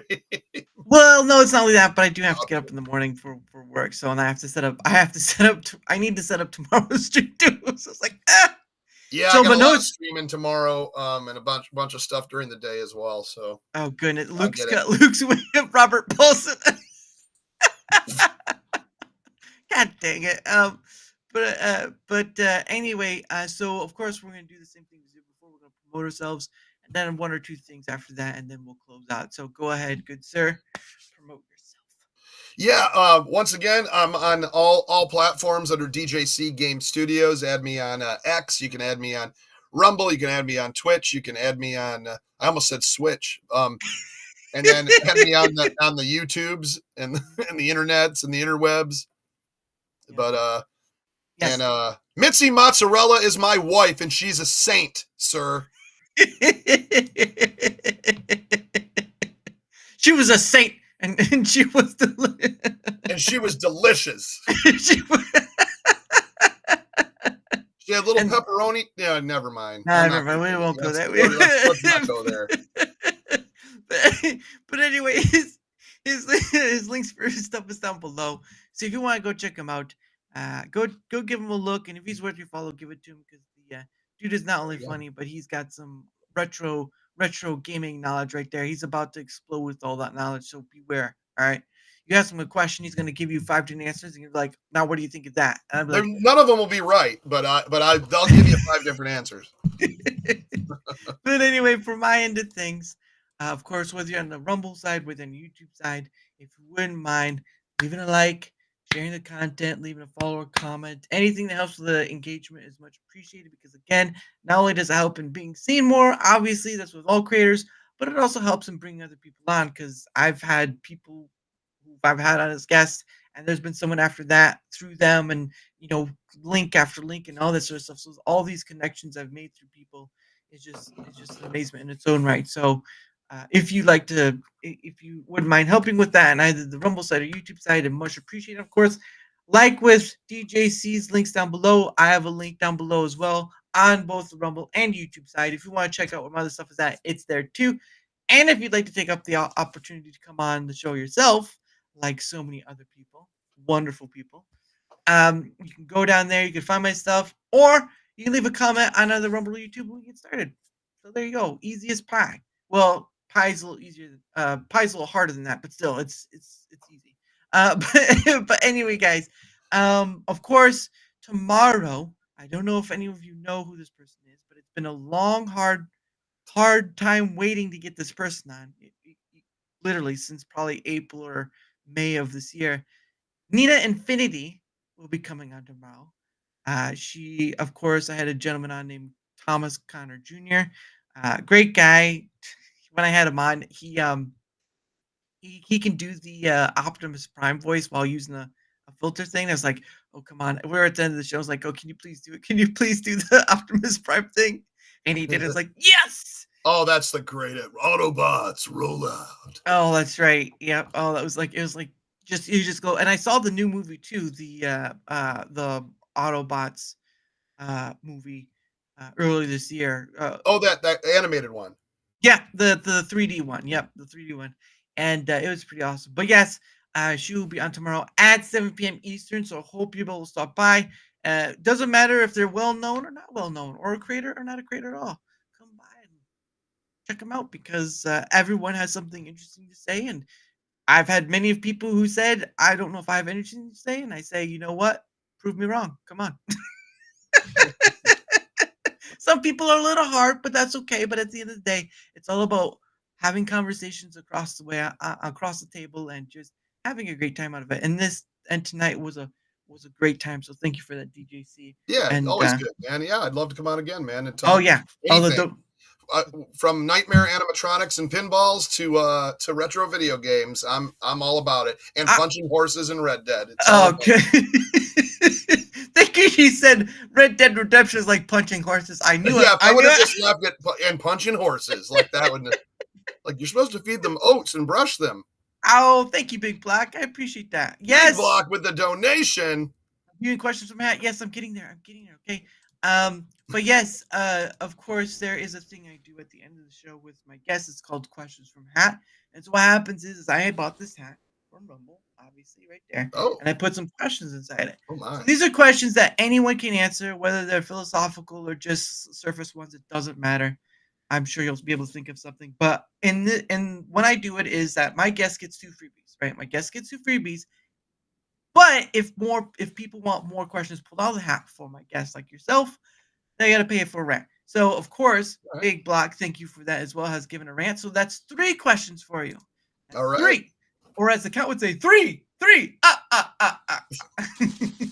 am a Muppet fan, so that's not a bad thing. I can kind of do Kermit the Frog there. It's going to be a little. Oh, that's pretty good. I will like try. Not the Disney Kermit, thank God. Well, it's more like trying to be the Punching horse. I can just see it now. It's like inspired by DJC. You just hear like a neigh in the background. Neigh, neigh, neigh. Hey, Rance, how you doing? How you Come doing, on, man? it's okay, girl. What's going on, chat? Look at there. Like Rance is coming to chat. Thank you, good sir. I've had Rance on before as well. Luke, of course, has been on the show too. So Luke's Awakening has been on here as well. But all right, I'm reaching my hat. Let's pull up the first one. Now I'm not looking. My eyes are closed. I'm just feeling with my fingers. Right? That's the last thing you want to hear someone say, but that's what I'm doing. Just feeling with my fingers. The last thing you hear. Click. Oh, son of a. Yeah. All right, here's the first one. All right. Here's one. All right. Well, I gotta unfold it because it's the post-it note stuff. Ugh, the stickiness of the post-it note.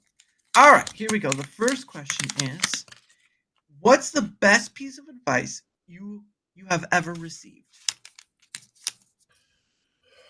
The best piece of advice I've ever received.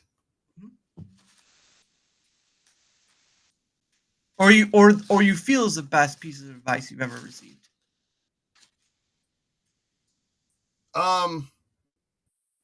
Once they okay, so this is talking about, I'm not going to say who I heard this from, but Right. this always sticks with me, is going like to the hospital or to a doctor. Once they open you up, everything goes wrong. Meaning like stay healthy, Yep. eat right, do right by your body. Your body's a temple, and if once they cut you open to do something, everything else falls apart. Don't let it happen. Yeah, definitely taking care of yourself is because again you hear those horror. Now, if I stories. followed that to a T and taking care of myself, probably I'd need to work on that. But other than that, Right. Well, you hear those horror stories, right? I haven't where had any surgeries. So That's good. since I was a little kid, I had one from a hernia. But other than that, Oh man, that just sounds awful. yeah, I was like 4 years old. It was the worst. The worst. Goodness, Mom, I can't sit right. That goddamn kid. All right, but here's number 2. All right. Number 2. Let's see what number 2 says. Of course, I had to fold them up in the weirdest way possible. Here we go. What's a random act of kindness from a stranger that you still remember?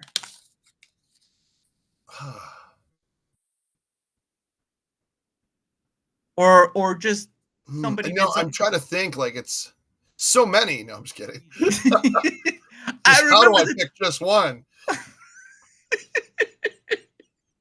I've had more people be dicks than being kind, but Oh, you forgot about when I told you don't go chasing water. don't go chasing waterfalls. Oh goodness. Oh, horror streams in the house. He's got a Hey. twerking Santa. Ooh. Oh, that's a twerking Santa, right? Pay What's attention. what about someone that's done something nice for you? Last thing someone's done something nice for you.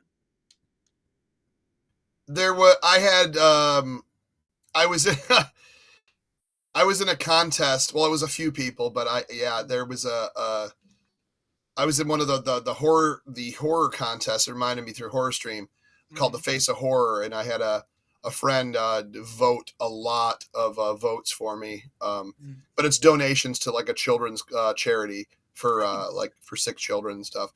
I didn't make it because eventually it would have been like asking all my friends to put thousands of dollars of votes in, because like I got into the finals of it, but it got so crazy that it was like, I was like, okay, if they do this every year, next year I should literally just save up like $5,000 to $6,000 to win $13,000 and the grand prize.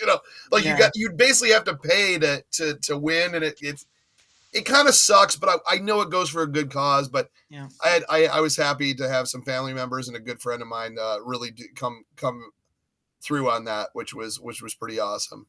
Nice. That's pretty. Yeah. Again, there's only a certain point you can go to before it's like you're asking a little too much.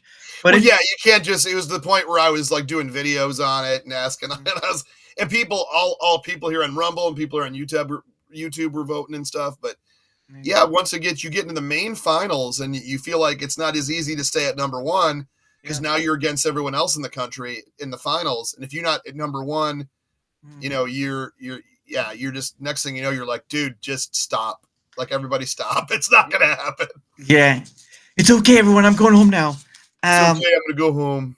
Hang my head. Okay, here's the last one, unless someone gives another rumble rant. What's a skill you've always wanted to learn, but haven't yet? To play guitar well. Really? Like, I've messed around a little bit, but I suck. I would wish earlier on I would have learned to play guitar. Right. Like, all I can do is vocals. Like, I cannot. Like, I really wish I could play guitar. Like, play guitar and sing at the same time would even be amazing. Yeah, but, that is one thing. I used to love like Rock Band when it came out, and I always wanted to get the what was the Guitar Smith? Yeah. Game that you played a real guitar. Heck, I might still do that and just try it. Maybe it'll there help. you go. Might as well try, right? But yeah, it was something I always wish I would have done like in my 20s or my teens. And I guess I just went into being a vocalist more, and then just, and then kind of writing, music and lyrics more than I was doing, an instrument. So I to be honest, I wish I could play drums. I think drums is an amazing, that is like a skill. Like that is harder than you think, at least to me, but guitar, that's just a true skill. Yeah. Yep. And like with any other, like, I think wind instruments would be harder because you have to control your breath for that. So you may be like passing, a flute. you may be passing out after a while. I was like, This one time at band camp. This one time at band camp. And it's like, you're here? Yeah, goodness sake. But I'm just gonna think of that one scene from I think it's like 1 or 2, where she sticks a trumpet up his butt. Yes, so it's funny. I don't know if it was like, I forgot what, but I caught it on, I don't know if it was Hulu or something. It was playing, and I was like, oh my God, I gotta watch this, because like it's such an icon. I loved all those movies. Even the reunion one was great. Yeah. When he's got the neighbor and she's all drunk and taking her clothes off, and they're driving home and he's trying to explain it to his wife. And oh, it was so funny. Oh goodness. Yeah. Stifler. Stifler. Then the more funnier part came after is when they kind of left out. And the counselor guy picked it up without noise. Oh yeah. And he's like, and he's like,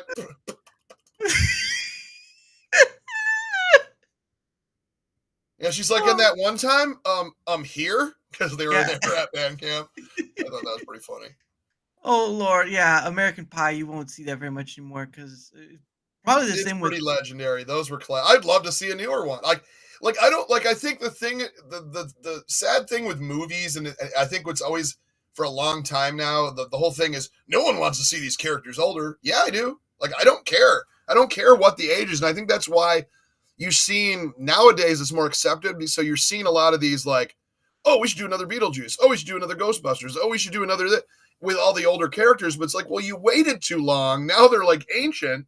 I mean, I still like it, but it's just like, you get it to the point where they're like, oh, we need to put new young people in there. Like, no, you've already established as characters. Keep them going. If you're going to keep doing sequels, use these characters. Like if they said, oh, we're going to do another American Pie, where they're at now or something, I'll be like, dude, I want to see what Stifler's up to in his 40s. I want to see what all these, these couples and these characters are doing. I want to know what Stifler's mom's doing. So it'd be pretty funny. Oh goodness. But anyway, guys, that is the end of the show. And of course, tomorrow at 7 p.m., I will have on another guest, Nina Infinity. So I hope you'll be able to stop by for that. And of course, thank you again, DJC. It's been an awesome blast. It was awesome. Thank you for having me. I really You're welcome. And yeah, like I said, you're always welcome to come back. This month is going to be filled with a lot of different people. I try to bring back I don't mind the characters older as long as they do justice. Denise, yeah, that's true. And then Big Block says, yeah, Disney does destroy it. Porkies when they're older, but when I didn't want. Yeah, that's true. That's understandable. But yes, you're always welcome to come back because again, the conversation doesn't end at one stop. There's a miles of road still left, and oh yeah, I always enjoy that the most. But anyway, guys, as always, and don't forget to mute your mic as well because of earlier. Oh yes. As always, we end the show with One Day With You by Pogo. Now, of course, if you want to see Pogo's other stuff, there is a link down in the description below on both Rumble and YouTube. Again, why I use this stuff is one, because I enjoy it, and two, because I don't get copyright strike using it, because he doesn't copyright strike. Content ID, different story, but copyright strike is the one big worry for most people. So, but anyway, see you tomorrow at 7 p.m. Eastern with Nina Infinity. And guys, have a great night. Bye. Take care.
Are off, good sir.